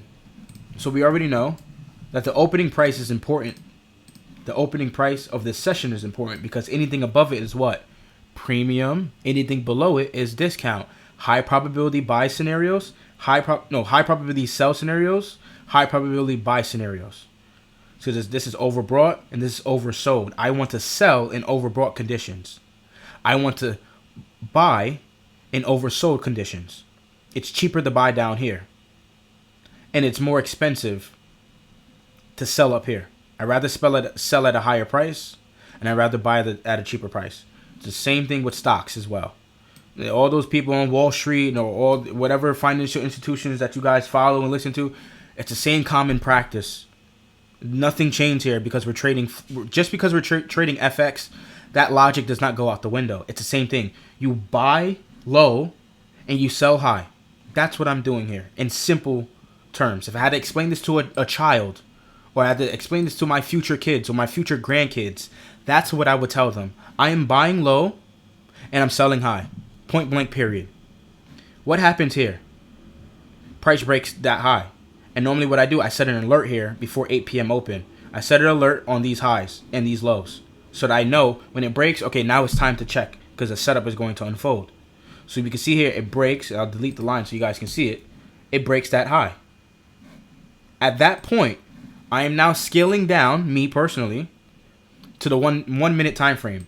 This does not mean you can't scale down to the 2, 3, 4, or 5 minute to find the setup. This is where you guys saw on the Telegram channel, I went short in that UJ screenshot. I went short at this high. Many people said, dang, why'd you go short here? Because in the screenshot, it looks like this. When you look at that screenshot on my MT4, it looks like that. But you guys are not seeing the high here because I have it on TradingView. Some people were kind of confused. I went short here because it broke that high. That 15-minute swing high here. That's why I went short there. And I was able to get the high here. I was aggressive on the short. I went here early. But according to the model, if you want confirmation, I don't even have this marked right. There we go. No, that's not the opening price. Silly me. That's the opening price. Zoom out. Fix that for you guys. That's the opening price. 8 p.m. opening price. We're above that dotted line. We'll make it thicker so we can see it. The dotted line is 8 p.m. opening price. So we can see it moved into a premium high odd sell scenario. Deontay went short here after breaking the high. So I was aggressive on it. So as soon as it broke the high, I went short. Right? I set a 15 pip stop loss and I held for lower prices. But after breaking the high, and the model still follows suit, I wait for the first fair value gap to show itself. You can see here, look at that fair value gap here. Actually, the first one's here, sorry. The first one is here. Now, many people were asking, that's not a fair value gap. I don't see the market structure shift. That's a good question. It is still a fair value gap in theory, right? In its theory, in essence, that is still a fair value gap. Because of what? There's a gap in price. Just because you don't see the shift here doesn't mean it doesn't make it a fair value gap. It just may be a fair value gap that's not realistic. But me, I'm taking it. That's just my model. I took it. That was the short opportunity. That was the first fair value gap here. So what would you do here? You go short. Now the model tells people in the video, the Asian session model on my channel, tells people go short, risk 1 to 2%. Normally I'm going to tell you risk whatever your equity is, risk properly. And then at that short here, at the end of the fair value gap on the premium side, because it's the bottom of the fair value gap. That's the premium side of the fair value gap. No, that's the discount side. Sorry, the discount side of the fair value gap. And that's the premium side of the fair value gap. So you're going short on the discounted side of the fair value gap here. As soon as it hits it, boom, you go short. So you go short here. You're going to have a stop loss of most likely 15 to 20 pips. Why am I saying 15 to 20 pips? Because it's a yen cross pair and we're in the Asian session. The yen cross pairs tend to be very volatile and tend to spike up real fast during the Asian session. 15 pip stop loss, right? If you want to go 20, you can. But what would you do here now? You're going to look for what? Speed to the downside speed to the upside that hasn't been filled, or clean lows, or what? Sell side liquidity that you marked out on the 15-minute time frame. Where is that? This one right here. You already have a positive risk to reward ratio on your hands here if you're going off of that. Or if you wanted to, you could just do it to a 1-to-1. You risk 15 pips and you try to gain 15 pips. So you're risking $1 for $1. All it takes is a 1-to-1 setup. And this 1-to-1 setup can turn into a 2-to-1, 3-to-1, 4-to-1, 5-to-1. And we'll see here. So you go short there looking for, let's say, 20 pips. Because I had it for 20 pips. I said 20 pips, I'm done. You guys saw in the channel. 20 pips, I'm done. You can also see another fair value gap.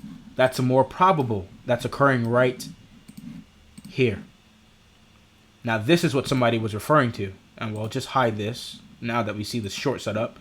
This may be the one that you want because it's more probable. Why is it more probable? Because it takes out the swing low. There goes your little shift on the lower time frame that you're looking for. Go with this one. There goes the speed through the fair value gap here. You wait for price to run back in it and you go short. The same idea. Risk 1%, 2%. Risk properly. That's not on me. You want to risk 5% and it pulls back and you get a margin call by your broker. That is on you. Price hits it, you're short now. You're short. As soon as it gets into that zone, you're going short. You go short, stop loss, 10, 15 pips. Or if you want a tighter stop, you put your stop loss above the candle that starts the fair value gap, which is this candle here. Or you go with your most recent swing high, this one here. If that's what you want to do. If you want to have an aggressive tight stop, that's what you would do. Hoping that price doesn't come back up to take out this high. But like I said, it's a yen cross pair. They tend to be volatile, and you can get a nice spike up here, and then price drops back down. You're then aiming for sell side liquidity. What's this? Clean lows. Relatively clean lows. What's down here? Clean lows as well. All this is clean lows. And then we play it forward. We'll speed it up here. You get the reaction, and what happens? Immediately, you're already in profit. Now, I like to see profit occur within... I like to finish my Asian session trades by at least 9 o'clock. 8:30, 9 o'clock is normally where I'm going to be probably done. This is 9 a.m. right here. That's 8:30 here. Right here is 8:30. By 8:30, I was done trading. So it took 30 minutes for me to find the setup, and I was done. Sometimes it takes a lot more time for these setups to unfold because it may consolidate, then it breaks the high, then you go in short. But once that break happens, most likely the market makers are in and they're ready to get this market moving and they're ready to get their profits. Like I said, we're above premium. Look at where the sell opportunity is occurring. Above here. Sell, first fair value gap here, second fair value gap is here. Price drops off. If we go on the higher time frame now, just to look at it, do we have any other fair value gaps that form? This is the 2 minute. So we went up a minute. We have one here. And we have one here. And we'll play it forward just to see what happens.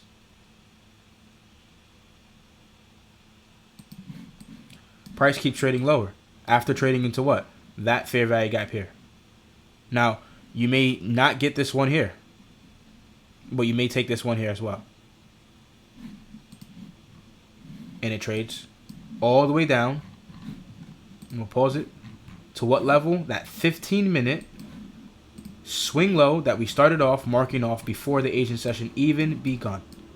Now this gave you about more than 70 pips, more than 50 pips. And I said ideally, with my history of backtracking and my data, I realized that Thursdays tend to be high probability setups for this model. Using the yen cross pairs. Does that mean you can't use this on dollar cross pairs? No, because it does happen in GU, does happen in AU, does happen in NU. The moves are less volatile. There's less speed behind it. That's why I'm using the yen cross, because I want to get that volume behind it. I want to get that sponsorship behind. Price drops lower. What happens when price reaches here now? So we can see ideally, we'll bring it back here. We've taken out sell side here. We got back down to sell side after taking buy side. So it's a click.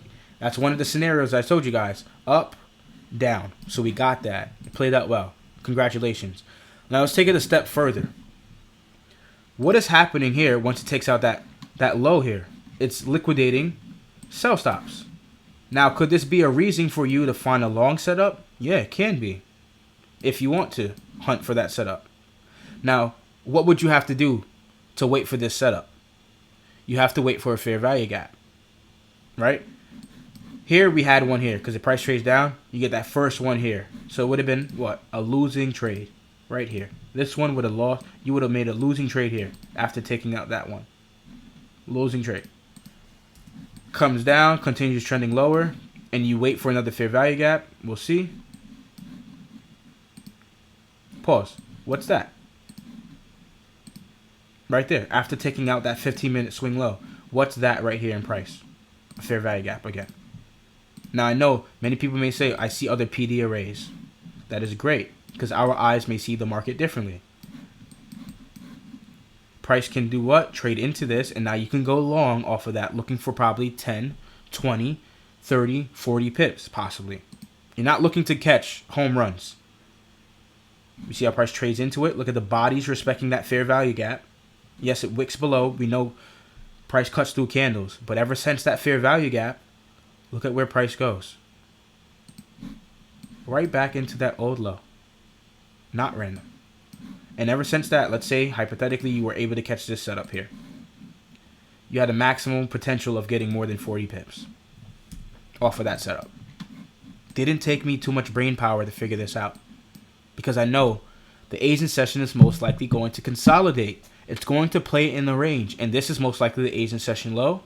And now this is most likely the Asian session high. And it's most likely probably going to consolidate from here. And not give us much setup. We'll just play it forward to see what happens. And it probably just consolidates at this point. Because it's already made its session high. And it already made its session low. It's already priced in. Done. So at this point, we know this was the Asian session low. This was the Asian session high. And that's what we would use going into London session, the high and low. And that's how I use that model. Let's take a look at EJ and GJ. The same thing occurs. Because these pairs move correlated with each other. If we were to briefly look at it quickly.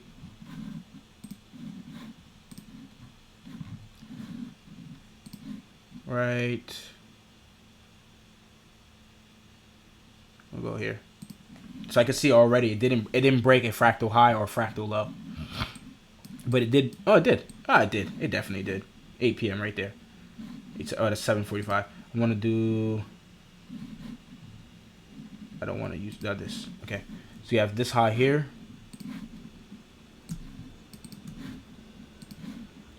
There was a high here, but it was broken before 8 p.m. So it's already broken. The magnitude did not stick to the high. That was in. What? Why did you not? Okay, you're good. It broke a swing high here. It did it prior to Asian session. But that's what it's going to happen. You're not always going to get it perfect. But you can see this is the swing low. Unbroken. No, that's the swing. This is the swing low here. This one is it. That's the swing low here. There's a swing low here. This is a swing high up here. And you get the point at this point now. And there's a swing high up here. And then that's the highest point here as well. Make these red. And going into the Asian session, I want to see one side broken. We don't get that. We don't get one side broken. Do we get a high broken? Yes. Now, ICT's model, right? Because if you go on ICT's model and you look at the video called 20 pips per day, this is the model that he's showing you. You wait for a high to be broken, and he said use it on the 5 minute. You wait for a high to go broken. You go short, stop loss of 40 pips, TP of 40 pips, 1-to-1. That's literally the model he's showing you in that video. And he shows another session video as well. The New York session model as well. Same thing. You wait for the high to be broken. You go short, 40 pip SL, 40 pip TP, and you hold. But I refined the model a little bit. I'm not sitting here saying, oh, I made the model. I just took the model and was influenced by ICT to refine it in a different way. And I think it's really feasible. Price comes up, takes a high. But if we were to scale down here when it took out this high, odds are there's probably some type of fair value gap. It's 8 p.m. here. Odds are there's some type of fair value gap that price trades into and allows you to get lower prices. So there's the first one here, no entry there. We have another one here. There's two here, one, and then there's another one here. And you can see that is hit there. And ever since then, like I said, it doesn't have to be the 1 minute time frame that you're looking for. But look at what lows it's keying off of and trying to reach to. That 15-minute low. And look at it melt. That's what happened there. Same thing happened in UJ. And then the inverse probably occurred. You see, it takes out that low. Fair value gap forms here. Trades into it. And then it runs back higher. Making the Asian session low. And last one, we'll look at EJ. Because that was also another... I did a twin trade. I went short on UJ and I went short on EJ. I didn't even have to look at EJ to know that it was going short. I just knew it was going short because UJ was doing it. Go on the 15-minute.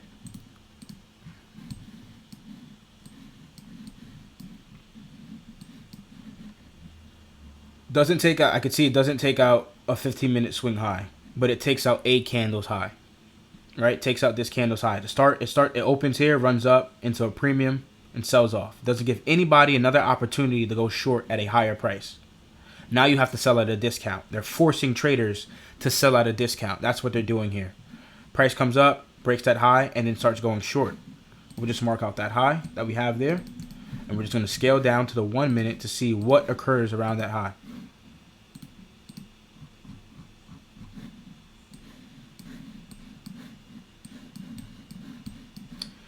We got that first fair value gap there, no entry. We got another one, entry point. Ever since then, and then we even have another one here. We'll mark it out. Here to here. Another entry there. Price trades into that as well. And ever since it trades into it, it goes short. Running for what? Probably the New York lunch lows. Look at those clean lows right there.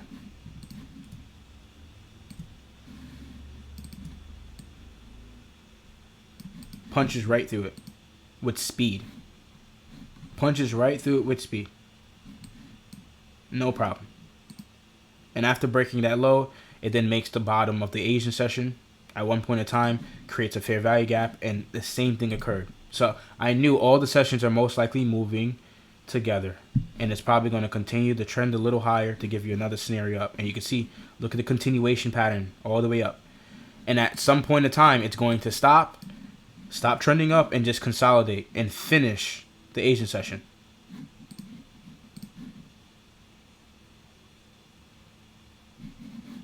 At this point, I'm not even looking for trades. Like I said, after 9, I'm done. I'm not looking for anything else. But if I wanted to, not saying I wanted to be greedy, if I wanted to come back in and play it on the other way, on the other side back up, that's how I would do it again.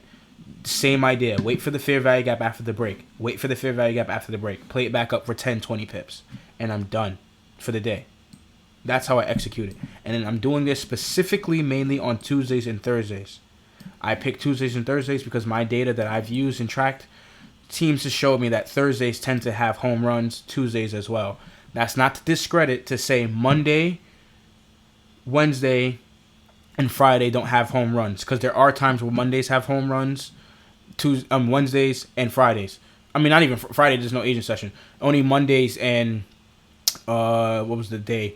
Wednesdays will have home runs too. But I preferably think that Thursdays and Tuesdays are more feasible for those days. Let's check the chat, see if anybody has any questions. Nice. No questions. If you have any questions, don't be afraid to talk to me. I'm open book. No matter what you guys want to talk about, I am here for you guys. Now, we're going to jump into top-down analysis.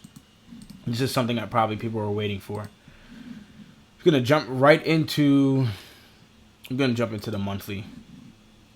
We'll leave this.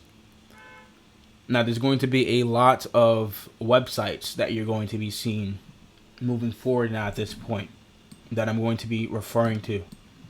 I'm going to clear if there's anything on my charts, I'm going to clear. Now, top-down analysis. First things first.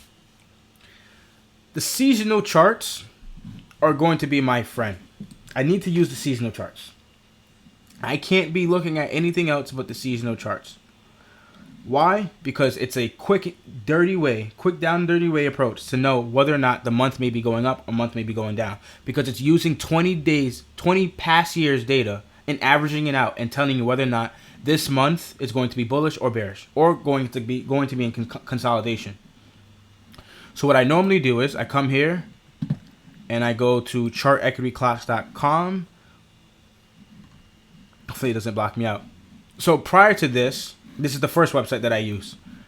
Prior to this, I'm going to look to see what pairs are going to be best suited to trade. Now, there are two ways I like to go about this. I could use relative strength index, or I could go off of the interest rate differentials. Now, how does that work? I'm going to take a basket of pairs and pair them up. So let's say we're looking at all the majors. So let's say we're looking at British pound, US dollar. I'm going to say we're starting off with British pound, US dollar. I'm going to clean the chart. At this point, I'm going to turn it into a line graph. I'm going to come here. I'm going to search for I'm going to search for all its cousins and brothers and siblings, whatever the case may be. So that means Euro USD needs to be on this chart. That also means AUD USD needs to be on this chart. This also means New Zealand dollar USD needs to be on this chart. I think I got all of them, all the majors. Pound, Euro, Aussie, New Zealand. Yeah, we're done. At this point, I'm looking at this line graph, all the line graphs, and I'm comparing them. And I'm looking to see which one is the weakest and which one is the strongest. Just based off of the chart and what it's telling me. No indicators needed. I just changed it into a line graph.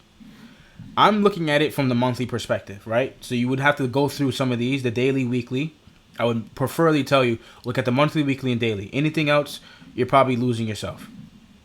Look at these charts and look to see which one is making higher highs and which ones are failing to make higher highs.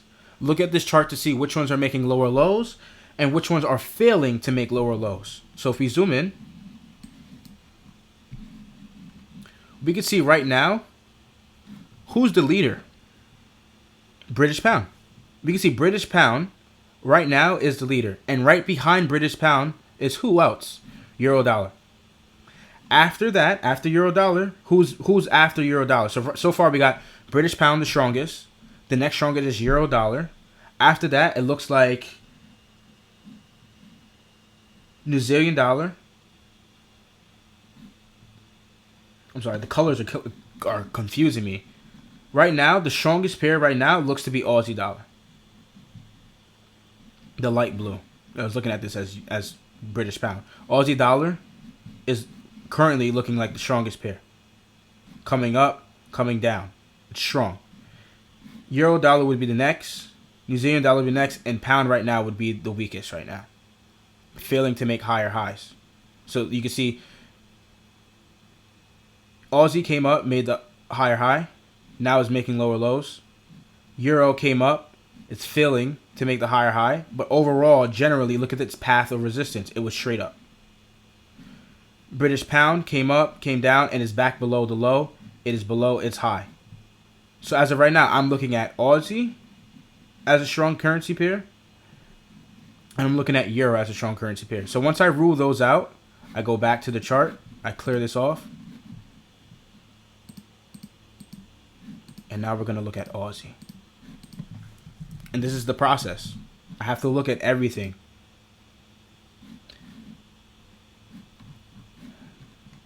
I'm going to take this off. Looking at this candle that's about to finish forming in 6 days and 20 hours. This candle is what? A small range candle. So already, I'm excited for that. Why am I excited? Because I know after a small range candle, a large range candle is going to appear. So there's much more profits going to be on the table next month. Odds are. Because you can see here, look at this small body candle. Look what happens the next month. Large. Look at this small body candle here. Look what happens the next month. Large. So I want a small range candle. And I can see already, this was large, this was small. So next month is most likely going to be either large, it could be small, but hypothetically speaking, if it's going to be a natural cycle of two things, large, small is normally going to then perform a large one after it. And that's what I'm looking for. So far, this checks a box for me. It's a small range monthly candle. I like that. Now let's look at Euro.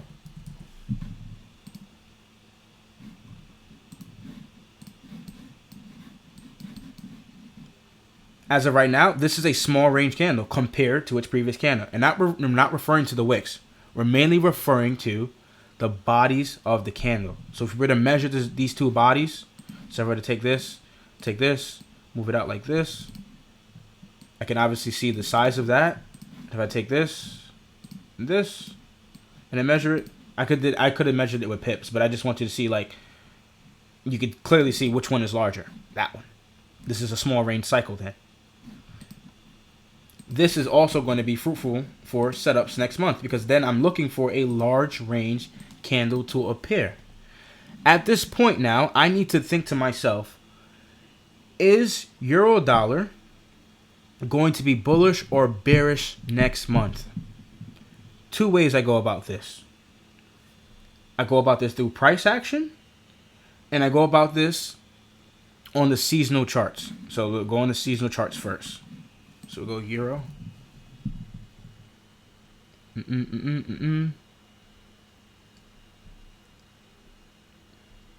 Euro dollar. Here. Looking at this for April, it shows me. I'll zoom in so you guys can see that. It shows me the tendency euro to US dollar seasonality. That it's supposed to drop down, supposedly, like if you were following the line as if it was the candles as well. It's going to make a drop, and then it's going to make a hard rally up throughout April and making a high somewhere in April. Okay, so it's telling me possibly bullish euro dollar. So I have that in mind. Bullish euro dollar. Now, what's the other currency pair we're looking at? We're looking at Aussie.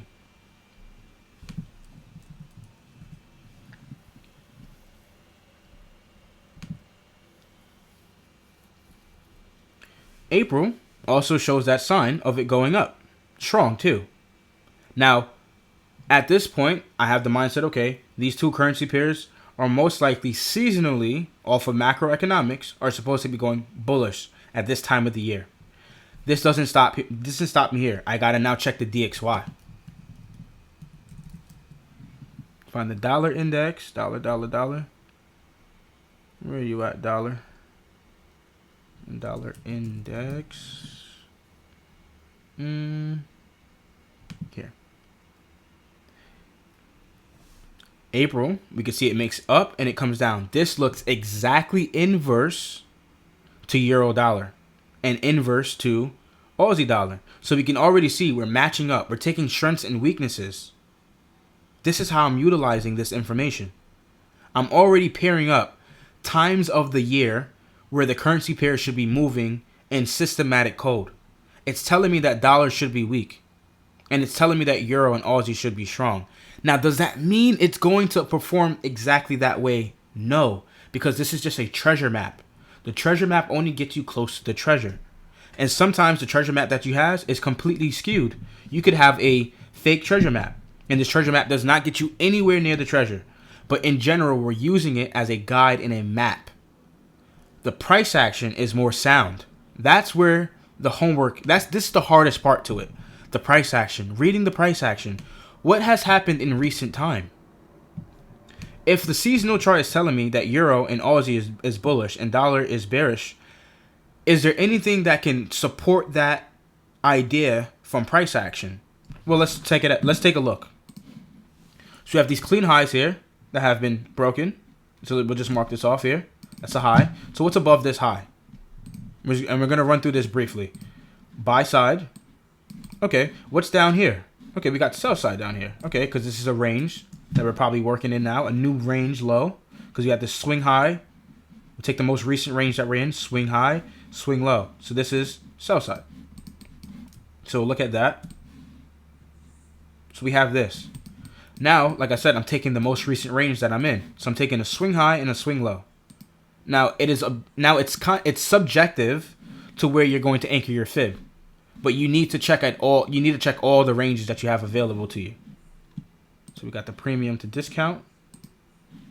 Anything in this blue zone is going to be premium. Anything down here is going to be a discount. So high probability buy scenario, high probability sell scenario, just off of this range, from this swing high and this swing low that it made.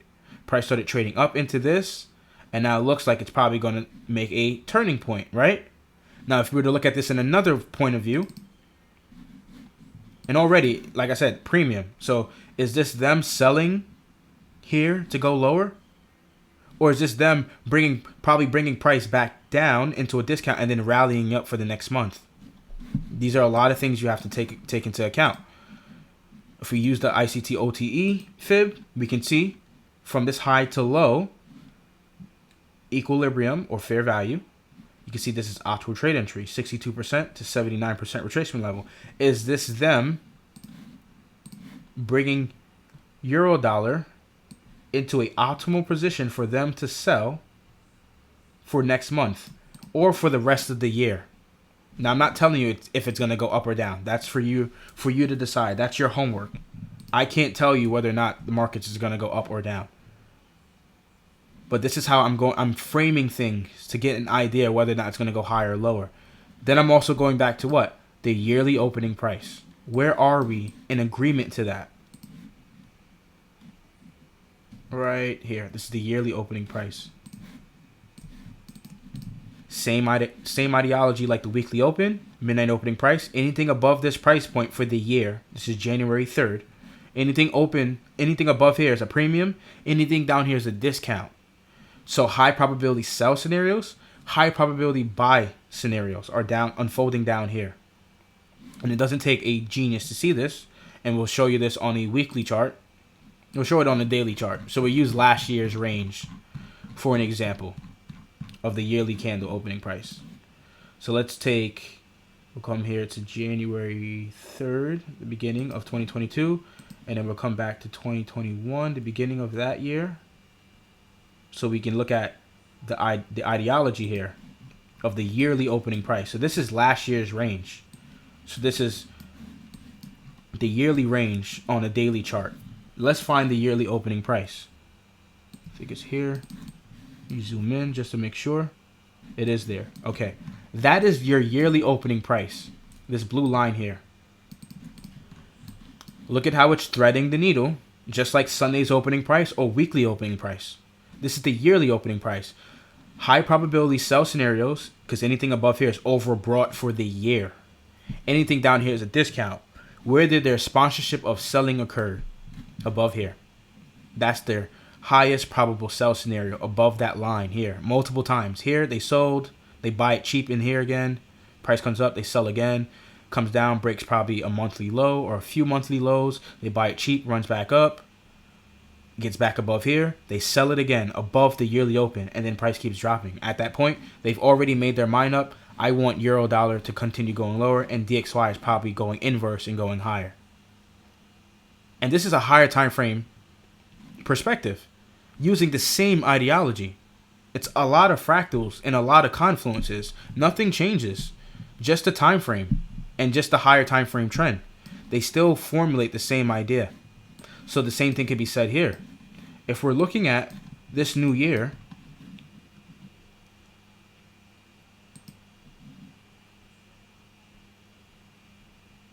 oh, did I mark off the wrong? Yeah, I did mark off the wrong yearly opening price. Silly me.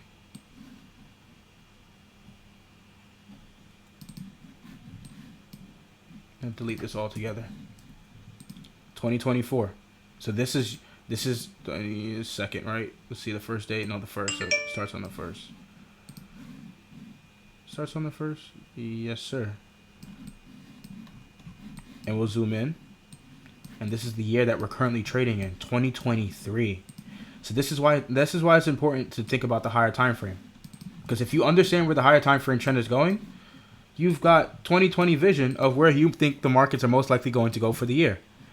Yes, there are going to be some years, and it happens. You're going to have many years or a couple years where price does this.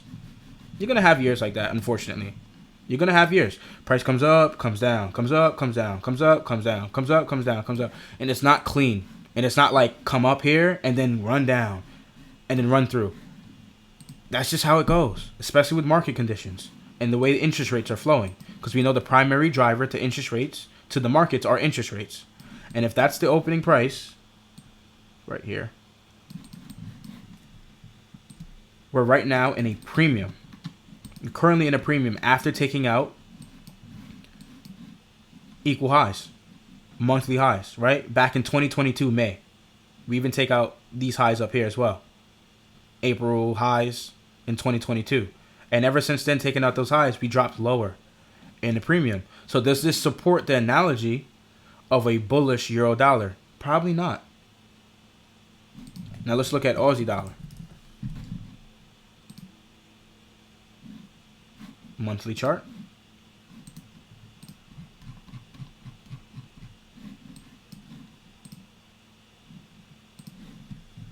What range are we looking at right now currently? From a swing high to swing low. What is price currently inside of?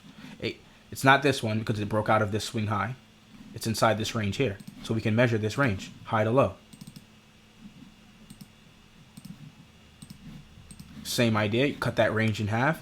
Premium, discount. Fair value or equilibrium. So you're not paying a premium at the 50% line. And you're not paying a discount. Price is currently now where? In a discount. High probability buy scenario.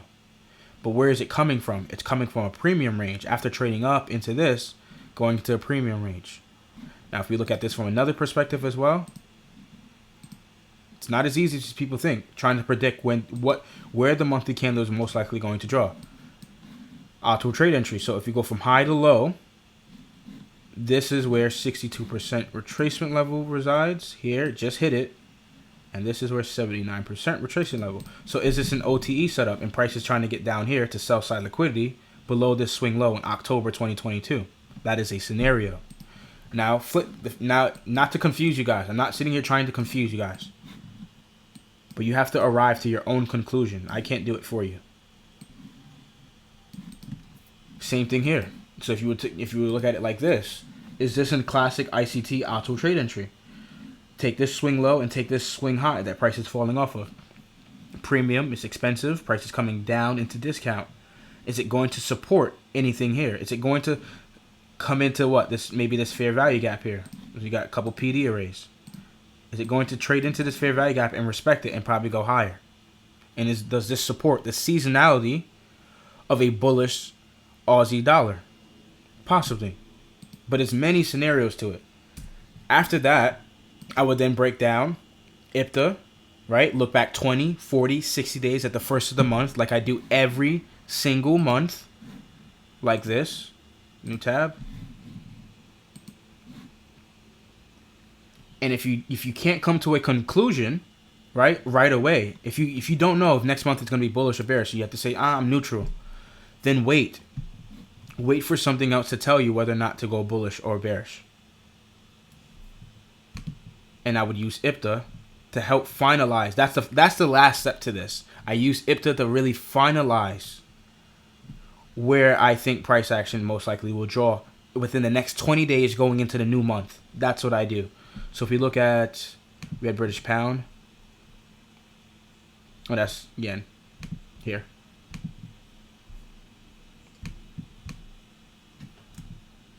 Ooh.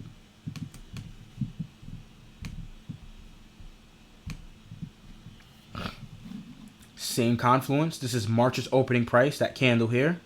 The start of March. See how they bring traders on the wrong side into a discount? And everybody thinks it's a breakout. Everybody thinks pound is going lower.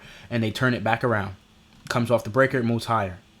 Now, just looking at this chart, because I know I'm recently doing the monthly daily updates for March for GU.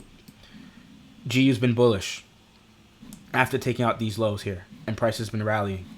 Do I suspect price to get back to this 20-day high up here? Yes, I do. Because it's so close in nature. 40-day and 60-day, yes, as well. Now, does that mean when we go into the new month, I negate and forget about these IPTA highs? If next week we don't get up here, does that mean I forget about these highs? No. There's still something I think about. I just start to formulate and start the new IPTA look back period for April. That's it. But I'm still keeping in mind that these are still open because it's open float liquidity. I can't forget about this. That's important. The market likes to chase liquidity. So all in all, that is pretty much what I wanted to talk about today for Forensic Forex Fridays. If you have any questions, please let me know. I'm here to aid you with the best of my knowledge and my perspective. I'm not sitting here saying I get everything right. I take losing trades too. I'm not here getting winning streaks back to back. No. There's months where I get it wrong. I was originally, and if you guys look at the beginning of the month, of the daily updates for March, I was originally thinking GU was going to keep going lower. But what happened? I had to change my perspective. I had to say, wait, no, it's going bullish. I had to. There's going to be moments and times where you take one side and you switch over. You have to be realistic with yourself, and you have to see the signs. I saw the signs. It's like, yeah, this is going back bullish. Dollar's going to continue being bearish. I thought dollar was going to be bullish, and I thought GU was going to be bearish. But then as you saw, as price progressed and I got more information, I changed my mind. I said GU is going to continue to trend bullish as the days go on. And each daily update, I was saying, hey, pullback is probably expected. Wait for higher prices. And as you can see, price kept rallying higher, taking out equal highs, and probably going to get here eventually as well. Same thing here for the DXY. If you could get the DXY on the chart real quick. UCAD, DXY. Same thing here. Pullback was expected. Why? We broke a swing low. We need a lower swing high to probably come in. Does dollar go lower and does pound go higher next month? That's all up to your homework. But if you don't understand that, you use other things to help formulate that. And wait, sit on the sidelines. You may not know at first. I don't know these things at first sometimes. I need more data. I may need to wait. Maybe the first week of the trading, the first week of the month, I need to wait to see, okay, is it going higher or is it going lower? And then I make my decision. And I look first and then I leap. I don't just go in leaping. I always look first. I do my homework first. Check the chat. Open, high, low, and close. It's all it is. Every time. It's very important for every trader to understand that. Open, high, low, and close. There's a lot of things that are fundamental that a lot of channels aren't speaking about. Things that actually are metric and sound in price action. You don't hear these people talking about. They're just telling you, yeah, I'm just buying here. I'm just selling here. But why did you buy there? Why did you sell there? They can't even formulate a good storyline to tell you why they're buying and selling there. You ask me, I'll tell you almost 4 confirmations of why. Premium this, discount this, breaker this, fair value got this. Opening price of the monthly candle, opening price of the yearly candle, interest rates. I talk about these things because I know it's sound and logic. These other channels are doing people disservices, man. I'm telling you. And if nobody else is going to do it, I'll do it. I'm not saying ICT is not doing it. I'm not saying there's not other channels as well that are creditable that are doing it. But there's not enough people that are doing it. I'll tell you that. There's a lot more scammers in this industry than anybody else, man. A lot more scammers than good people. So, I hope this was insightful. I know when you're done tracking gold, but throw up the one for funsies. I got you. I throw up the gold. I throw gold up. I'll throw it up for you guys. I got you. No problem. No problem. So this is what I have currently. I'm not going to delete anything. So this is March. I didn't do the whole 40, 60 day because I kept it short and simple. So we just recently took out the 20-day high. And we can see DXY has not taken out the 20-day low. So a little concerning for me. I do want to see whether or not we respect. I'll show you this. If we get back down to this candle's low here, man, I would think it's gonna continue to go short. Probably fill this inefficient in all this bullish price action here to the downside first. I don't want. I personally, like, as an investment, like, people tell you, oh, buy gold because it's a great investment. You know, it's better than paper fiat currency. That is very true. Gold should be in everybody's portfolio, and gold should be something a lot of traders should be looking into, because time and time again, like I said last Friday, look at the yearly chart and look at gold. Come on, guys, it's common sense. It's real money. It's real money. You're going to have times where it makes dips. That's just another opportunity for you to invest more. That's it. Buy more gold. That's what people will tell you. Investors, financial professionals will tell you need to have at least 10% of your stock portfolio in gold, or 5%, or something, to combat inflation, or whatever the case may be, because they know gold will give you a greater return over time, year after year. Yes, there are going to be years where gold is going to get checked and it's too expensive, but after a while, it's going to break all-time highs. All of them. All of them do. All of them always do. Gold versus Aussie, all-time highs. Come on. Gold versus euro, all-time highs. But back to dollar, though, so I don't get off track, because I want to specifically talk about the price action there. You have your algorithmic levels. So we got back to 2K, right? We got back to 2K. It's been a while since we got there, right? So right there, it's been a minute since you hit 2K and change. So we got back up there. Instant reaction off of it, too. Like, instant.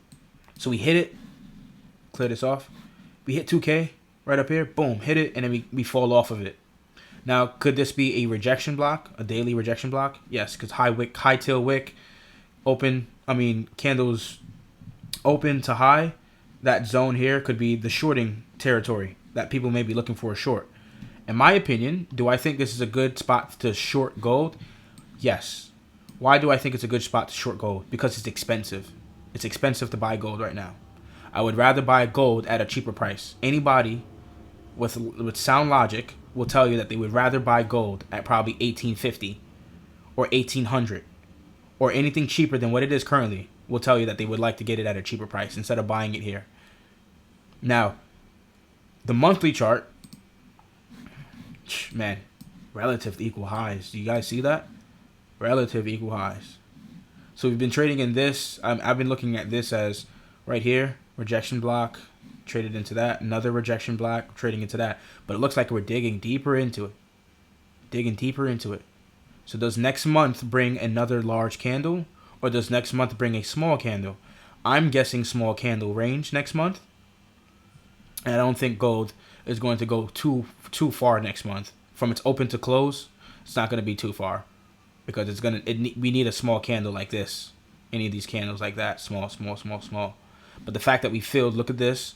1, 2, 3, 4, 5, 6, 7. We had 7 months to the downside. It took 3 candles for it to fill back up. That liquidity void down, it took 3 monthly candles. 3 large, medium, large, to get back up in here. Again, large, small, large. I don't know why I said medium. Large, small, large. It filled this whole range back up here. And DXY on the flip side was going down.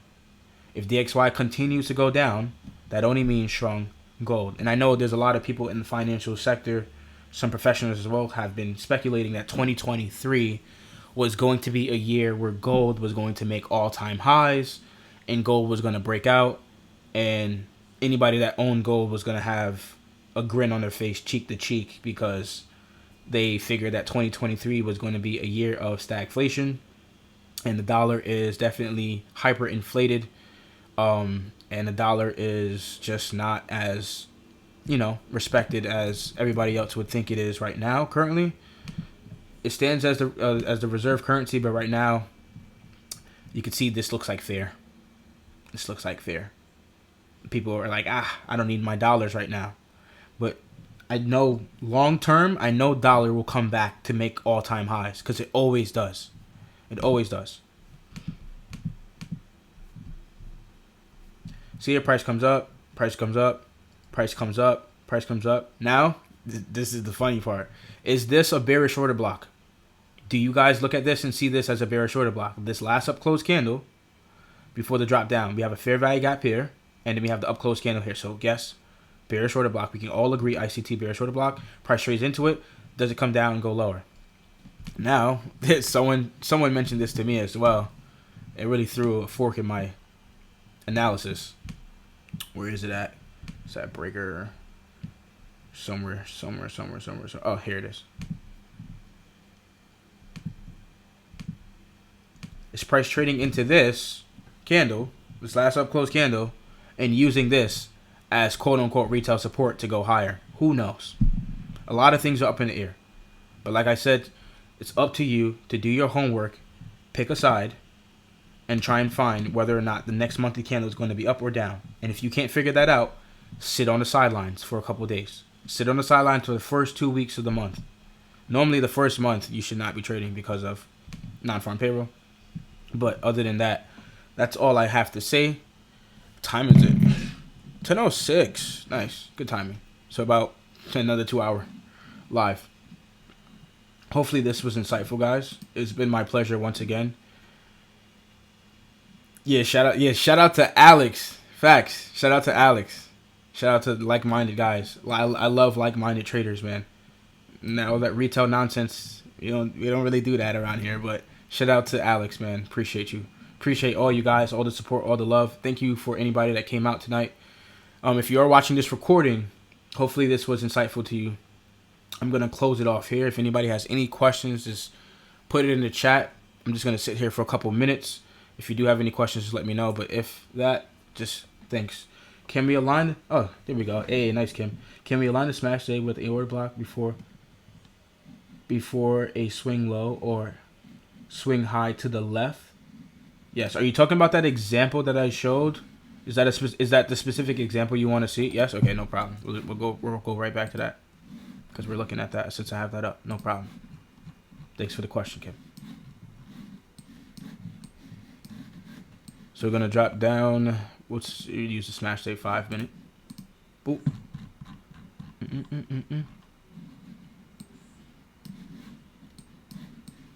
We'll zoom in.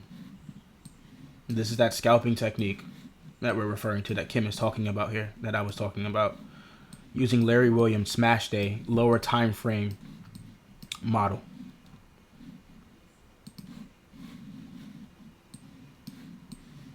So are you referring to an order block that's over here? Let me just check the chat. Yes, you are. This video has been recorded. I made sure to record it on Zoom and on my screen recording as well. It will be on YouTube for sure. Absolutely.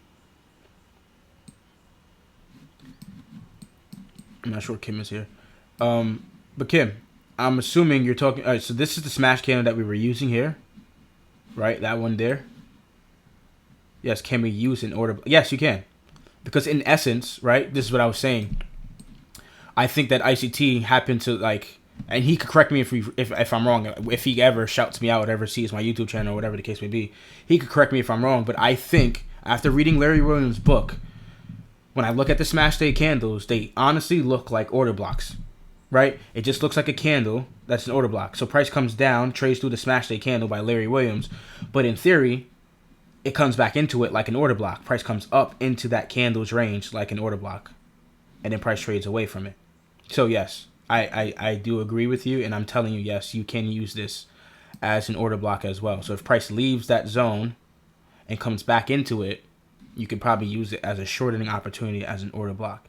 Yes. And the same thing happens here. You see how this candle here, its close is above this candle, this candle, this candle, this candle, this candle. You go short here. That's the scalp technique right there. You go short right there. But like I said, there's the context behind it as well. We're above London 2 a.m. We're above midnight opening price. We're above Sunday's opening price. High probability sell scenario. And we're above the Asian session high. Let's not forget about that. That's really crucial. I feel like this is the most easiest way to understand where you're at in price. Asian session high, Asian session low. The intraday setup is normally gearing off of this.